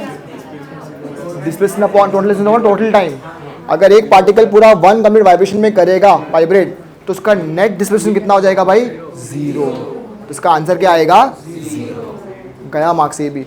इतना पॉपुलर क्वेश्चन नहीं दे पाए। Average velocity of the particle performing SHM, एक वन कंप्लीट वाइब्रेशन में जितनी बार ऊपर जा रहा है उतनी बार नीचे भी जा रहा है, तो डिस्प्लेसमेंट है तो प्लस माइनस क्या होगा? 0 हो जाएगा। एवरेज वेलोसिटी कितनी आ जाएगी? Next question, take down. देखो ये नीट का आया हुआ क्वेश्चन है, ये सब लोग सॉल्व करेंगे खुद से, ठीक है? Take down. A spring of force constant K, a spring of force constant K is cut into lengths of ratio, a spring of force constant K is cut into lengths of ratio 1:2:3, of ratio 1:2:3. They are connected in series, they are connected in series, and the new force constant is K dash, and the new force constant is K dash. तेरे को समझ में आएगा नहीं? Spring constant force constant क्या होता है? अभी के ही होता है, याद रखना अभी चीज को। Then they are connected, in parallel, then they are connected in parallel, and the force constant becomes k double dash, and the force constant becomes k double dash. Then the ratio of k dash to k double dash is, a spring of force constant k is cut into lengths of ratio 1:2:3. They are current in series. The new force constant becomes K dash. Then they are current in parallel. The new constant becomes K double dash. उसका ratio निकालना है K dash और K double dash का। Just बेटा निकाल ले, आज तो बहुत टाइम के बाद आया क्लास, निकाल ले अभी तो। पता है कि नहीं फोर्स कांस्टेंट का क्या होगा? K dash to K double dash to K double dash. 1/11 is the right answer. भाई अगर सीरीज में होंगे तो क्या होगा? रेसिप्रोकल होगा ना, 1/K1 + 1/K2 + 1/K3। पैरेलल में होंगे तो क्या होगा? ऐड। कोई निकालना है ratio. Take down one question now. सब लोग ये क्वेश्चन सॉल्व करेंगे। अब ये बोर्ड स्टाइल क्वेश्चन है। Take down. A particle performing linear SHM, a particle performing linear SHM of period 2 pi seconds, a particle performing linear SHM of period 2 pi seconds about the mean position O, about the mean position O is observed to have a speed of, is observed to have a speed of b √3 meter per second, b small b √3 meter per second. A particle performing linear SHM of period 2 pi seconds about the mean position O is observed to have a speed of b √3 meter per second, small b,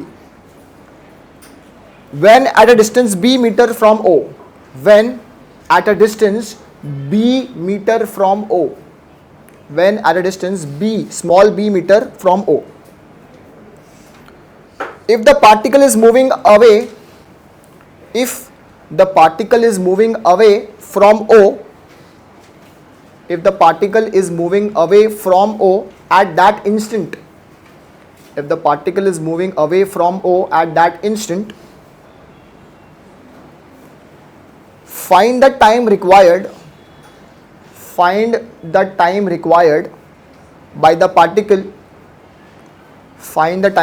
by the particle to travel a further distance b.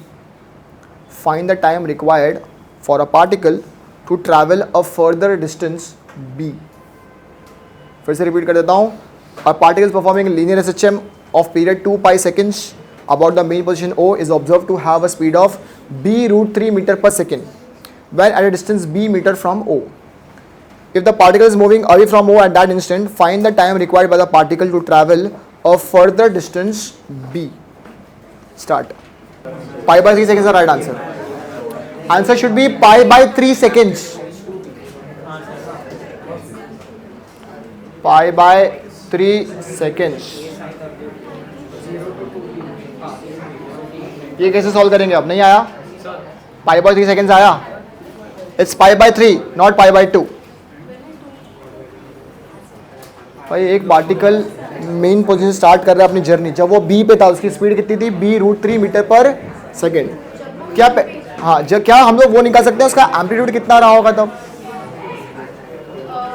उसका amplitude कितना हो जाएगा? Maximum amplitude कितना हो जाएगा? x is equal to 2b. Correct 2b हो जाएगा ना. बचा क्या? निकाल लो. अब कितना आएगा आंसर इसका?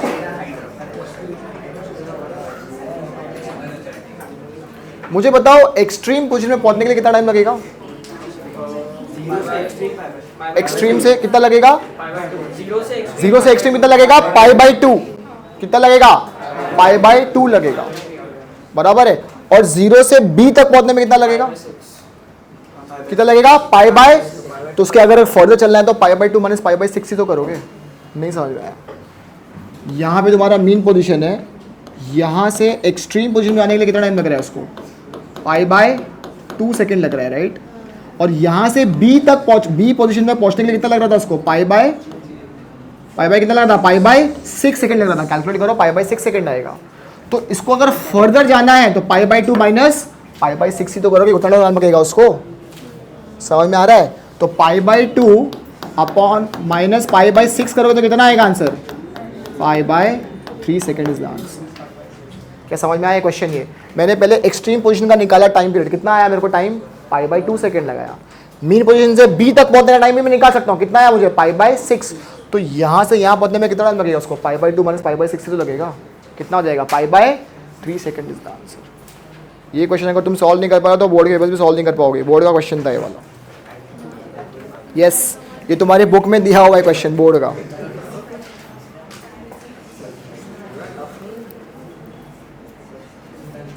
चलो अगला क्वेश्चन.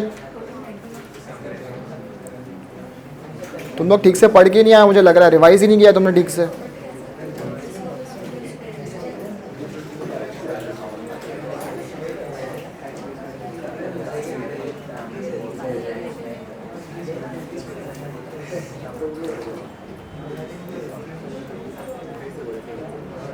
चलो ये सॉल्व करो अभी वाला क्वेश्चन. Come on.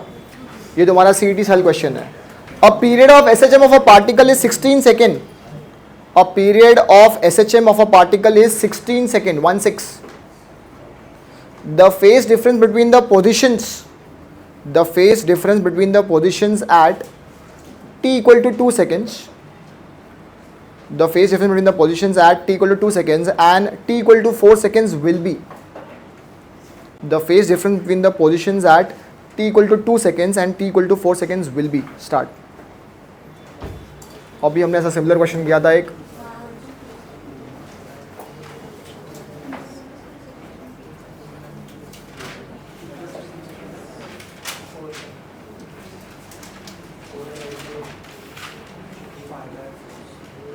कितना आएगा? Pi by. Right answer pi by 4. कौन सा हमला यूज किया जो मैंने बताया था? Delta phi is equal to what?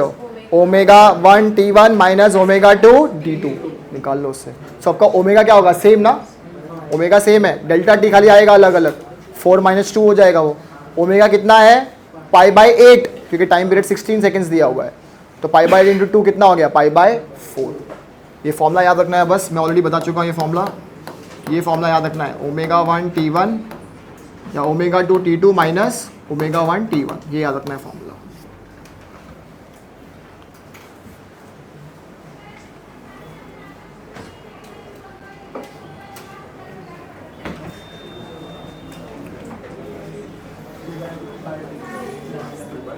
T is equal to 2 by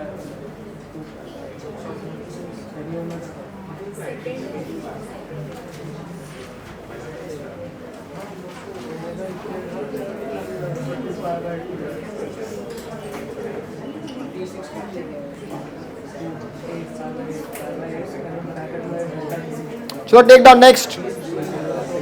this is also CET style question, come on solve करो इसका answer. A vertical spring oscillates with a period 6 seconds. A vertical spring oscillates with period 6 seconds with mass m. A vertical spring oscillates with period 6 seconds with mass m is suspended from it. When the mass is at rest, the spring is stretched. When the mass is at rest, the spring is stretched through a distance of. When the mass is at rest, the spring is stretched through a distance of. Small g का value लेना है equal to pi square and that is equal to what? 10 metre per second square. तो pi square को हम basically 10 ले सकते हैं यहाँ पर। Start. You have to calculate distance. The spring is stretched through a distance of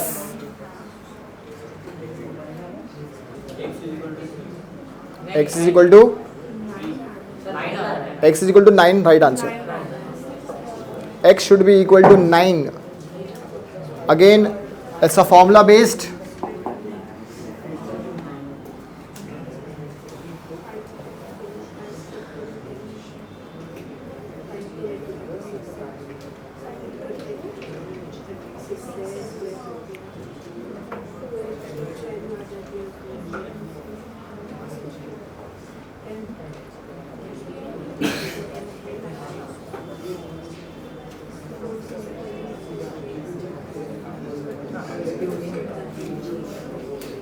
देखो equilibrium में जो उसका वेट होगा ना और जो स्प्रिंग फोर्स होगी वो क्या होगी? सेम। तो mg will become equal to what? kx।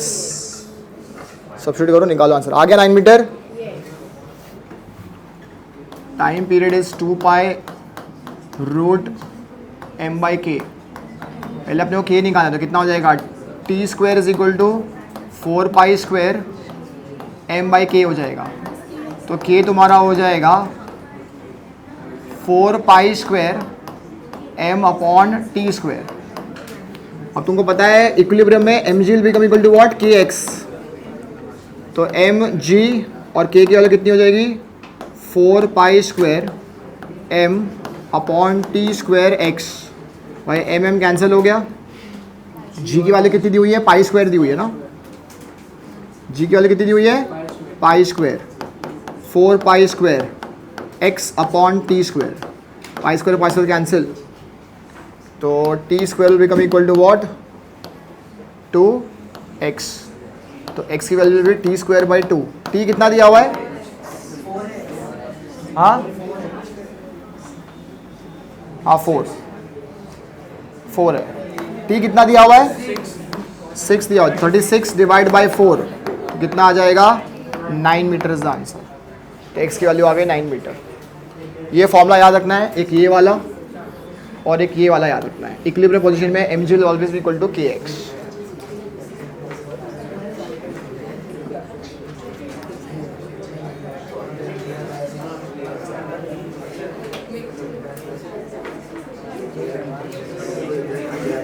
Okay, अब सिमिलर क्वेश्चंस है काफ़ी।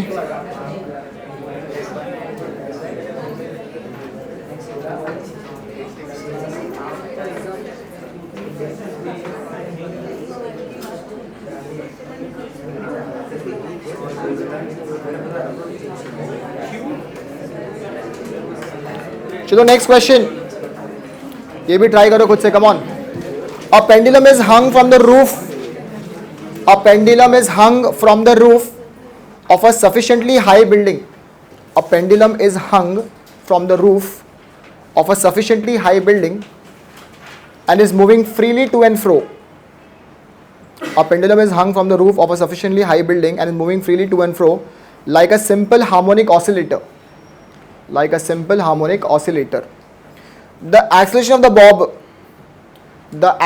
bob of the pendulum is 20 meter per second square. The acceleration of the bob of the pendulum is 20 meter per second square at a distance of 5 meter. At a distance of 5 meter from the mean position.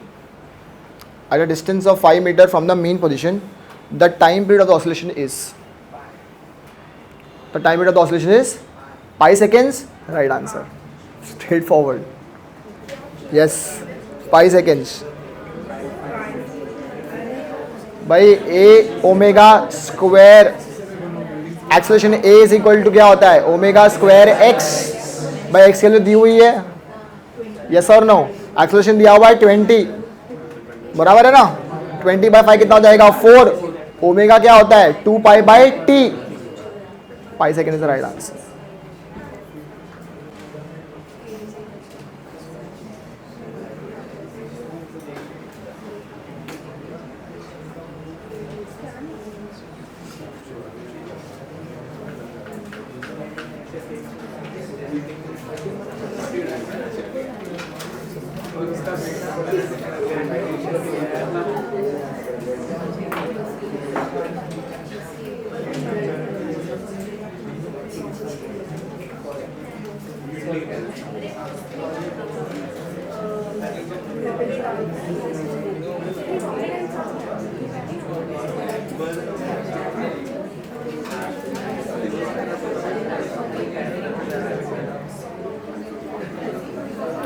तुम लोग superposition revise करके आए हो क्या? Superposition 2 question superposition में से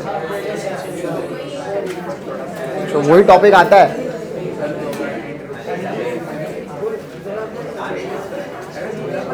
take down. A particle performs SHM. A particle performs SHM of amplitude capital A. A particle performs SHM of amplitude A and wavelength lambda. A particle performs SHM of amplitude A and wavelength lambda.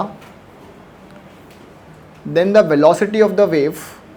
Then the velocity of the wave and the maximum particle velocity. Then the velocity of the wave and the maximum particle velocity are related as. तुमको इसके में relation निकालना है. Obviously variables में आएगा इसका answer. Start. Velocity of the wave and the maximum particle velocity are related as.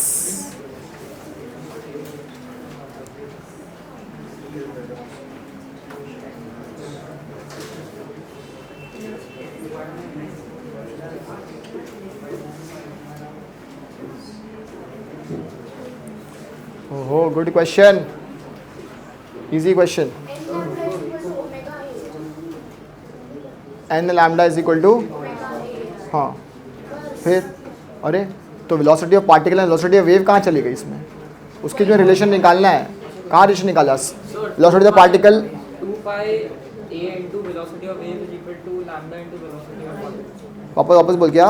2 pi a into velocity of wave is equal to lambda into velocity of particle. हाँ तो अब निकाल relation क्या आएगा? Velocity of particle is equal to 2 pi. हाँ 2 पाई. नहीं velocity 2 pi मुझे बोल क्या 2 पाई a into velocity of wave upon lambda.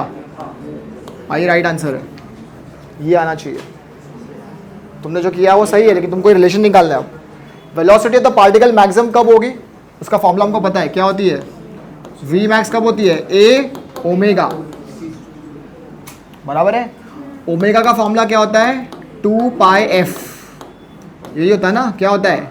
2 pi F. ये याद रखो. ये वेलोसिटी ऑफ पार्टिकल है. मैं पी लिख रहा हूँ यहाँ पे. ठीक है. अच्छा फ्रीक्वेंसी का याद करो. ये फ्रीक्वेंसी किसकी है? वेव की फ्रीक्वेंसी है ना. मास्टर इक्वेशन वेव क्या है?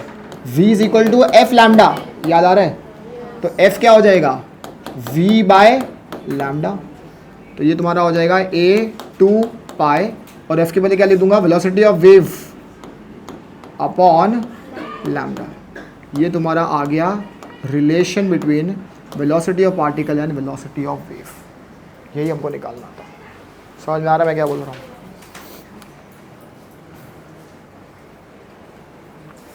चलो अगला क्वेश्चन अब क्या दूँ, मैं थोड़ा टफ वाला देता हूँ ना, तुम लोग करके आए अच्छे से ना। नहीं नहीं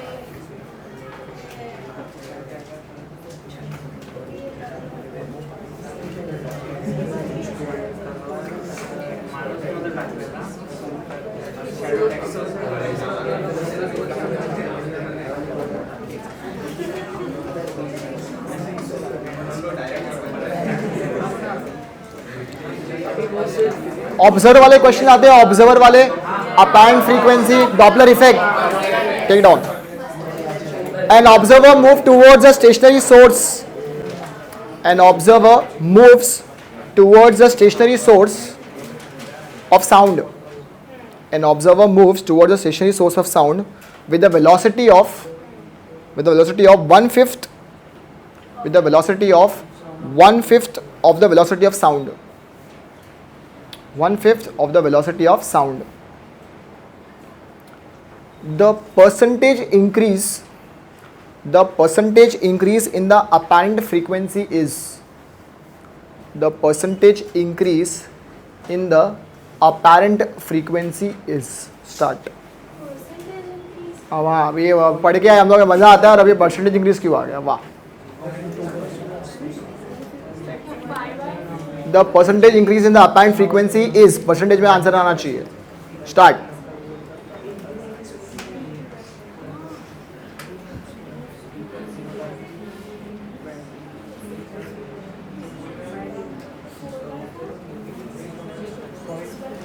अरे खुद से सॉल्व करना, सब डिस्कस क्यों कर रहे हैं यहाँ पे?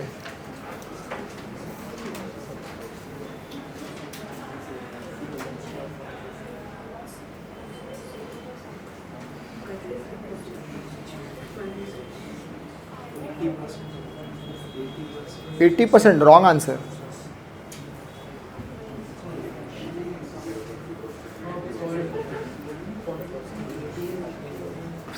अरे अब बोल दे यार, ये वाला क्वेश्चन भी नहीं आ रहा, अब ये क्वेश्चन तो आना चाहिए। तो फिर ये परसेंटेज क्यों पूछा? अरे परसेंटेज निकालने नहीं आता। वो प्रॉब्लम उसका नहीं है, खराब है ये।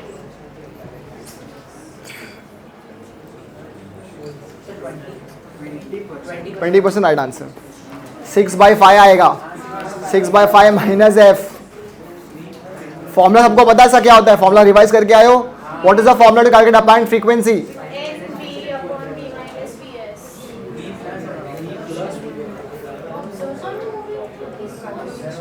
भाई यहाँ पे क्वेश्चन दिया है, observer moves towards a stationary source, तो ऐड आएगा v प्लस वी नॉट हो जाएगा।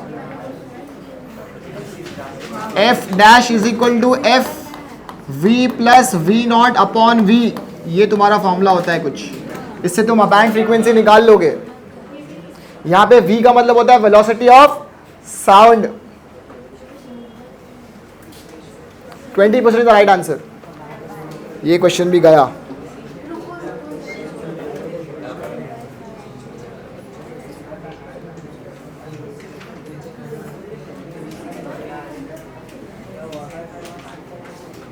अरे बेटा परसेंटेज इंक्रीज निकालने नहीं आता है।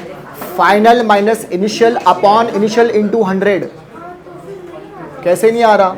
6/f तुम्हारा 6/5f आ गई, तुम्हारी टोटल फ्रीक्वेंसी f है, तो 6/5f minus f upon f, तो 1/5f हो गई ना। तो 1/5f 1/5 कितना होता है? 0.2, मतलब कितना हो गया? 20% हो गया। चलो अगला क्वेश्चन, ये तुमको अब एनकरेज करेगा। Take down. If a source emitting waves of frequency capital f, if the source emitting waves of frequency capital F moves towards an observer with a velocity v/3, moves to an observer with the velocity v/3, and the observer moves away from the source,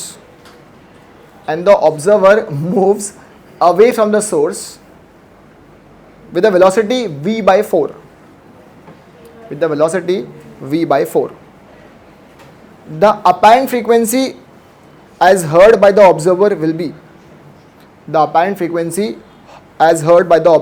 be, यहाँ पे जो v है वो है velocity of sound, v is velocity of sound. रुक जा, solve कर ले, सबको सॉल्व करने दे।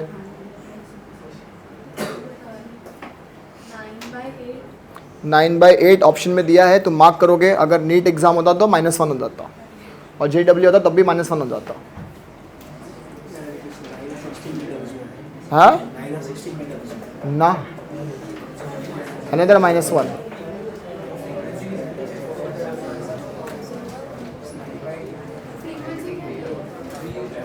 फ्रीक्वेंसी बेटा दिया है कैपिटल F, तुम्हारा आंसर कैपिटल F के टर्म्स में आना चाहिए। हाँ 9/8 है।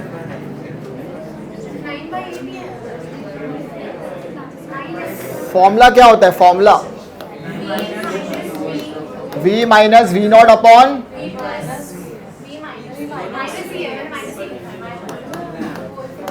Equal to small f। निकालो ना। तो v नॉट की वैल्यू कितनी है? v/3।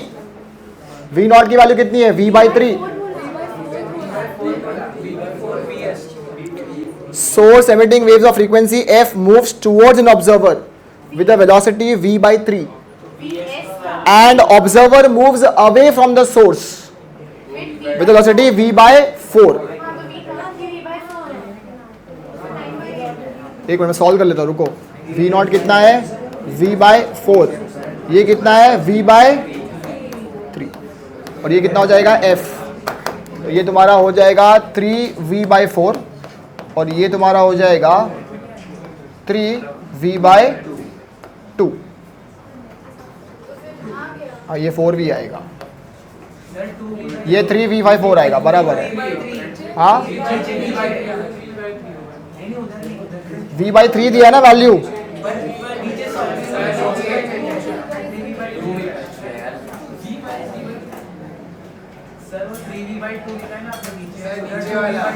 एक second. Velocity v/3 and observer moves away from the source with a velocity v/4. The band frequency is heard by the observer will be। तो यहाँ पे vs की वैल्यू कितनी दी है लोगों ने? 2v/3 बराबर।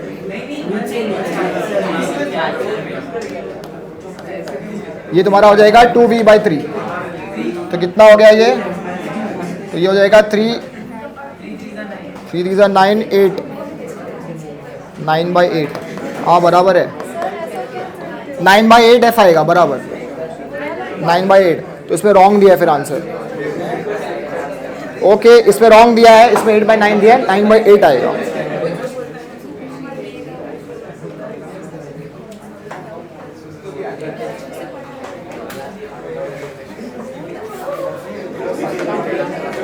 Okay solve this question now, come on. ये सॉल्व करो please, last question, come on. इसके बाद मैं और क्वेश्चन दे रहा हूं दूसरे टॉपिक का। Two sound waves traveling in the same direction have a displacement y1. Two sound waves traveling in the same direction having a displacement y1 is equal to a sine y1 is equal to a sine bracket 0.2 pi x bracket 0.2 pi x minus 50 pi t 0.2 pi x minus 50 pi t bracket close. और दूसरी wave का displacement दिया है y2 is equal to a sine bracket 0.15 pi x bracket 0.15 pi x minus 46 pi t minus 46 pi t. How many times a listener can hear sound? How many times a listener can hear sound of maximum intensity in 1 second? How many times a listener can hear sound of maximum intensity in 1 second? Maximum intensity मतलब क्या हो गया? Waxing की waning? Waxing ना, waning मतलब कम हो रहा है ना। हाँ फिर क्या हो गया अब? maximum intensity will be A1 plus A2.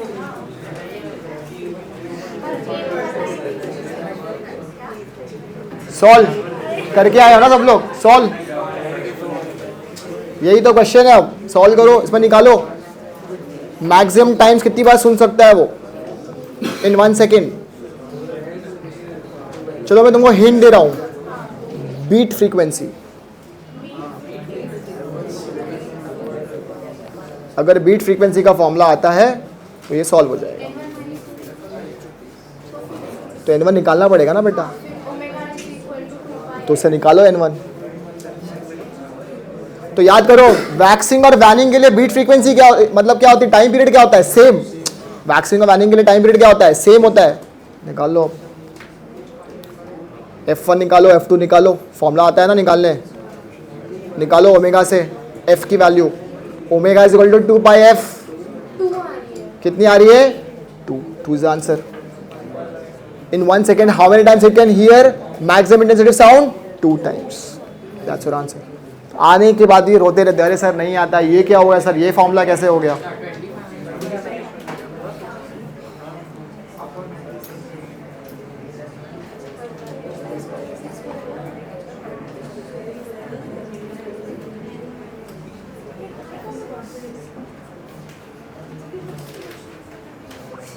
चलो एक ऑर्गन पाइप वाला क्वेश्चन दूं, take down. An open organ pipe, an open, सबको open organ pipe end 1 close end आता है ना ये? हाँ, ये PY की है तुम्हारा MSCT का। Take down, an open organ pipe is closed, an open organ pipe is closed such that an open organ pipe is closed such that the third overtone of the closed pipe is found to be higher in frequency by 200 hertz. Is found to be higher in frequency by 200 hertz than the second overtone of the original pipe.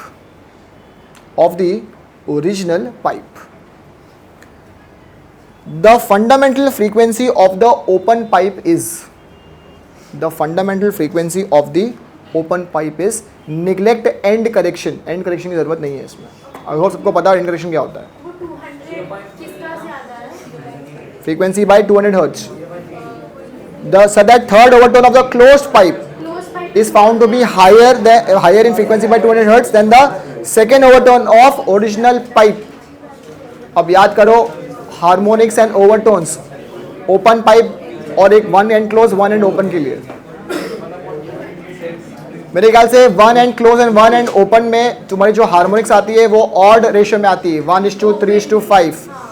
और अगर दोनों sides open होंगे तो उसमें वो sequential आता है 1 2 3 4 5, all harmonics are present. अब वो बता रहा है third overtone and second overtone, ये पता होना चाहिए थर्ड ओवरटोन क्या होगी। करेक्ट, थर्ड ओवरटोन ना 1 3 5 7, करेक्ट। सेकंड ओवरटोन पूछा है तो क्या होगी? 3 होगी, करेक्ट। अरे हो तो क्या, तुमको फंडामेंटल फ्रीक्वेंसी निकालनी है ओपन पाइप की। अरे आते के बाद ही बोल रहे हैं सर उसके बाद क्या?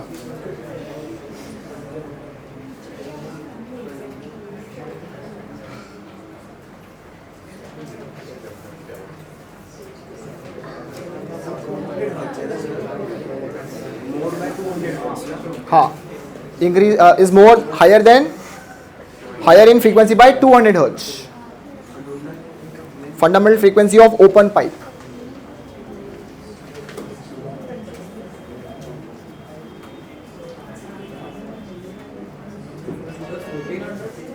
Hey, 1400? ये तो ऑप्शन में भी नहीं है, ये तो ऑप्शन में भी नहीं है।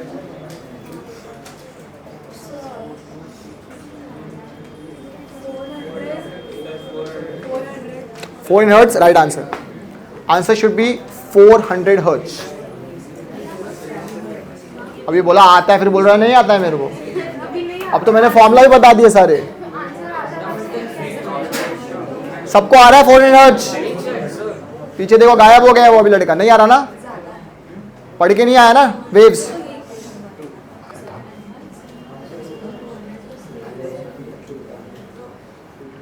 What is the formula to calculate fundamental frequency in one end open and one end closed?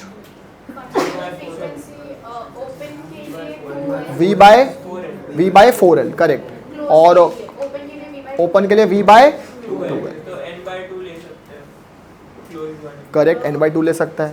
देखो मालूम पड़े, अब तूने हिंट दे दिया, उसको मालूम पड़ गया, अब उदाहरण सॉल्व करेगी वो।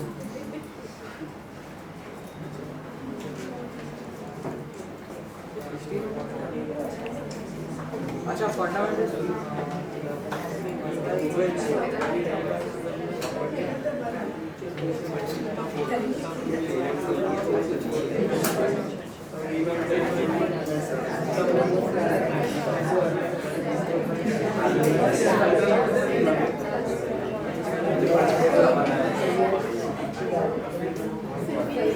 चलो ये क्वेश्चन सॉल्व करो फटाफट अब।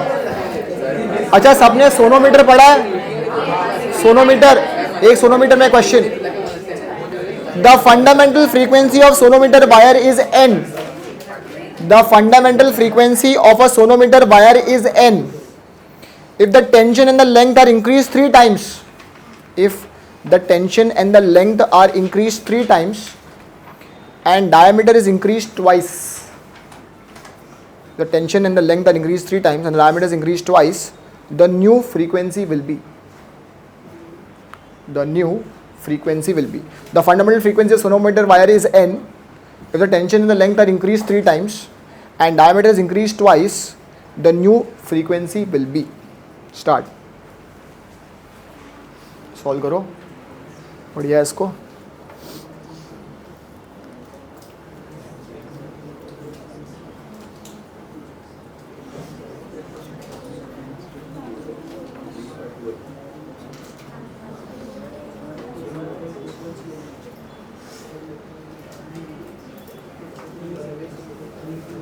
डायमीटर कितने से इंक्रीज किया है?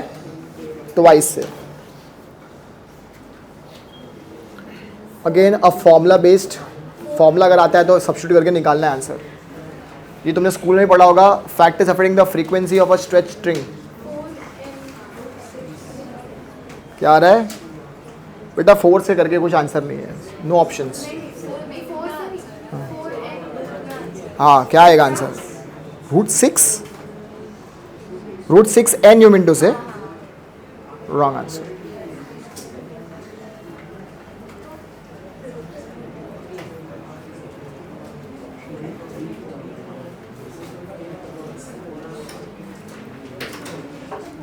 What is the formula to calculate frequency for a string? 1/2L root T by mu. T का मतलब होता है टेंशन, म्यू का मतलब होता है मास पर यूनिट लेंथ। तो फ्रीक्वेंसी का रिलेशन क्या होगा? लेंथ के साथ इनवर्सली प्रोपोर्शनल। टेंशन क्या होगा? Directly proportional to √T। और म्यू तुमको, म्यू भी चेंज होगा ना, डायमीटर क्या हो गया? चेंज हो गया। म्यू कितना हो जाएगा? 4 टाइम्स हो जाएगा। कितना हो जाएगा? 4 टाइम्स। शब्द करके निकालो। √3 बाय ना ना ना नहीं, अब ये तो बराबर है, ये तो मैंने भी सॉल्व कर लिया, ये तो बराबर आंसर है इसमें। जो आंसर इसमें दिया हुआ है वो राइट है। हाँ √3 by 2n, √3 by 12 is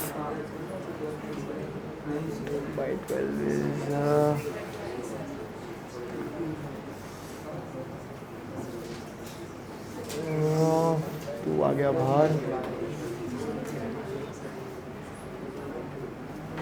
√2 है नहीं, √3 by 12 ना,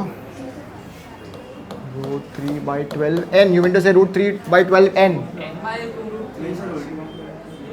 तो ये तुम्हारा हो जाएगा 2√3 हो जाएगा ना, ये तो बराबर है। तो ये तरह कैंसिल हो गया, √3 तो हाफ n, नहीं wrong answer. 2n by √3 no, correct, n by 2√3 right answer, सही जवाब, n by 2√3।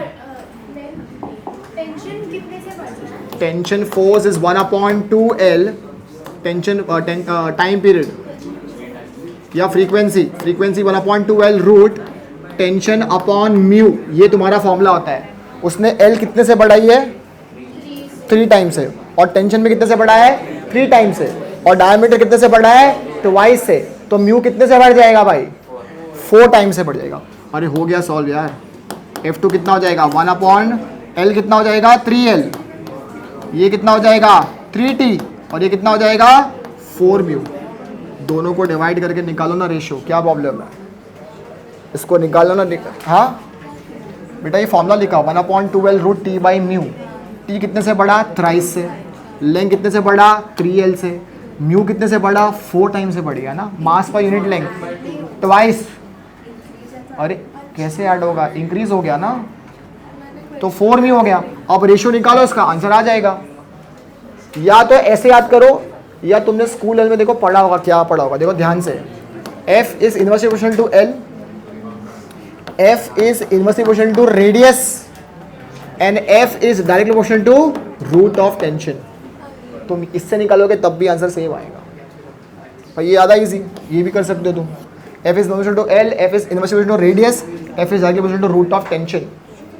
तो उसका बनाओ रिलेशन। इसका रिलेशन क्या बनेगा? F is equal to root t upon L into r. R क्या होता है? डायमीटर ऑफ, डायमीटर का हाफ, D/2 हो जाएगा।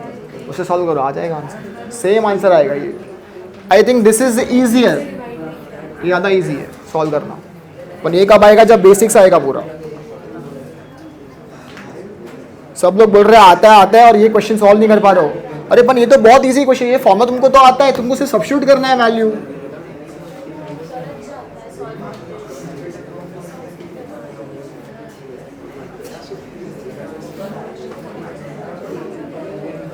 चलो एक क्वेश्चन और ले लो ऑर्गन पाइप पे। अ pipe open at both ends, a pipe open at both ends produces a fundamental frequency N1. A pipe open at both ends produces a fundamental frequency N1. When the pipe is kept with 3/4 of its length, when the pipe is kept with 3/4 of its length in water, when the pipe is kept with 3/4 of its length in water, it produces a note of fundamental frequency N2. It produces a note of fundamental frequency N2. The ratio of N1 to N2 is, ये भी तुम्हारा CT का question है। 2:2 wrong answer. 1:2 वाह, हमने wrong answer 1:2। हाँ है क्या? कितना आएगा? 1:2। रट्टा मार ले। सॉल्व किया है क्या? परसों हाँ पेपर में आया हुआ है ये। अपन सॉल्व कैसे करेंगे अब? कुछ नहीं, इसमें length of the air column बढ़ रही कि कम हो रही है? पाइप क्लोज हो जाएगा, पाइप क्लोज हो जाएगा। तो मतलब इसकी लेंथ ऑफ एयर कॉलम कम हो जाएगी ना। हाँ, और फिर 1/4 V is equal to 4/1/4 आता है। मतलब सॉल्व किया हुआ आता है, जो अनसॉल्व होता है वो नहीं आता है।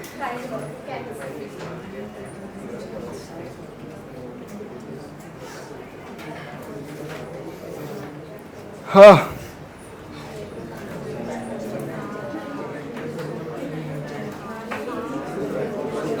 अरे ये भी क्वेश्चन ले लो साउंड का। ये तो इजी क्वेश्चन, स्कूल लेवल का क्वेश्चन ने जो किया है, ले लो। ये भी आया हुआ है सीटी में। Take down. A person standing between two parallel cliffs, a person standing between two parallel cliffs fires a gun. पर ये तो इसका नहीं है। क्यों नहीं है? वेव्स का ही तो है ये साउंड। भाई साउंड सब कंबाइंड है ना ये पूरा। A person standing between two parallel cliffs fires a gun and hears 2 echoes। Obviously अगर क्लिफ के बीच में खड़ा है तो 2 एको सुनाई देगा उसको। पहला है first echo after 1 second, first echo after 1 second and second echo after 3 seconds, and second echo after 3 seconds। The distance between the 2 cliffs is, तुमको डिस्टेंस निकालना है क्लिफ्स के बीच में। Velocity of sound in air दिया हुआ है 340 metre per second. और ये तो बच्चों वाले क्वेश्चन है भाई, बिल्कुल बोलूँगा भाई मैं तो। ये तो बिल्कुल बोलने वाली चीज़ है। ये तो ICSE वाले 10th में यूं उड़ा देते हैं चलते चलते। आगे आंसर। एको नहीं मालूम क्या होता है? अच्छा एको यहाँ पे किसको नहीं मालूम क्या क्या होता है? एको का मतलब क्या होता है? Reflection of sound. तो एको में साउंड डिस्टेंस कितनी बार ट्रैवल करेगा? ट्वाइस। पहला एक बार सोर्स से जाएगा रिफ्लेक्टर तक, वो D डिस्टेंस हो गया। रिफ्लेक्टर से वापस लग के आएगा, D डिस्टेंस वापस ट्रैवल किया तो कितना हो गया? 2D हो गया। एको का फॉर्मूला होता है 2D = VT। ये याद रखना है। सॉल्व कर लो आप। 2d is equal to vt. हाँ, डिस्टेंस बिटवीन द क्लिफ्स. ये क्वेश्चन अगर तुम डायग्राम बना के करोगे तो बेस्ट, तो तुमको समझ में आएगा कैसे करना है क्वेश्चन. ये बोल रहा है ऐसे क्वेश्चन कभी सॉल्व ही नहीं किया लाइफ में तुम लोग ने. क्या निकालना है? अरे distance between the cliffs.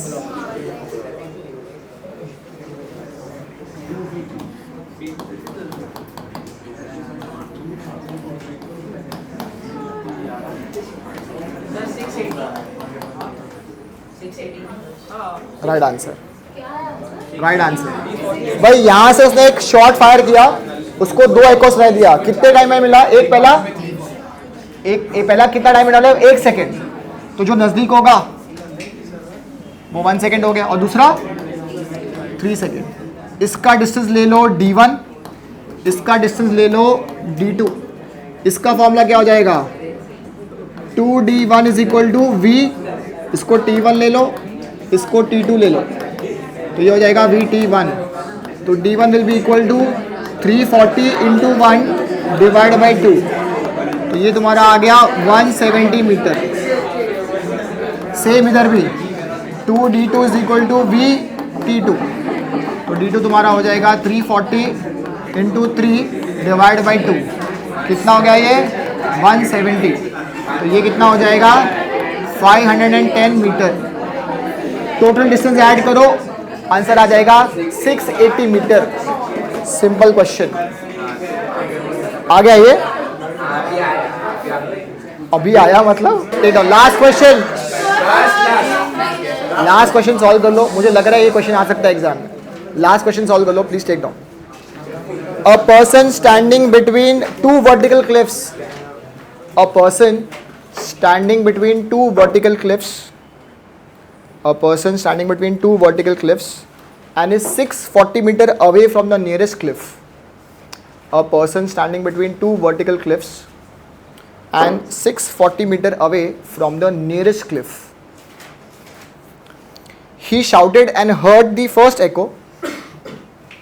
He shouted and heard the first echo after 4 seconds.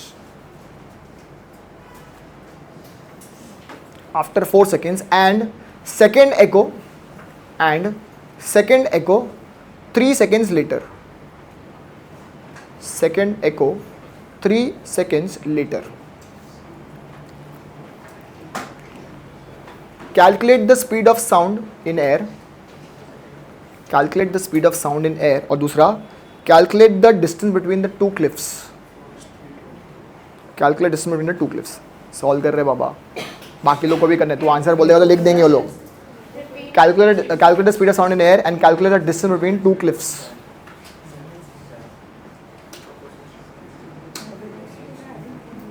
Solve. Between बेटा, बिटवीन में खड़ा है वो. साइड कैसे होगा?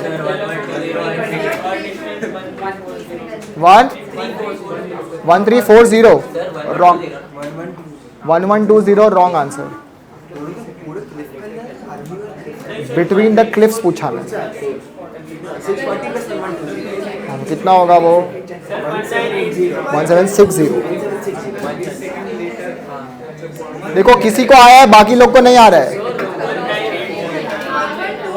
Velocity of sound in air आएगा 320. टोटल डिस्टेंस कितना आएगा? 1760 मीटर. Right answer. सॉल्व ही नहीं किया उसने.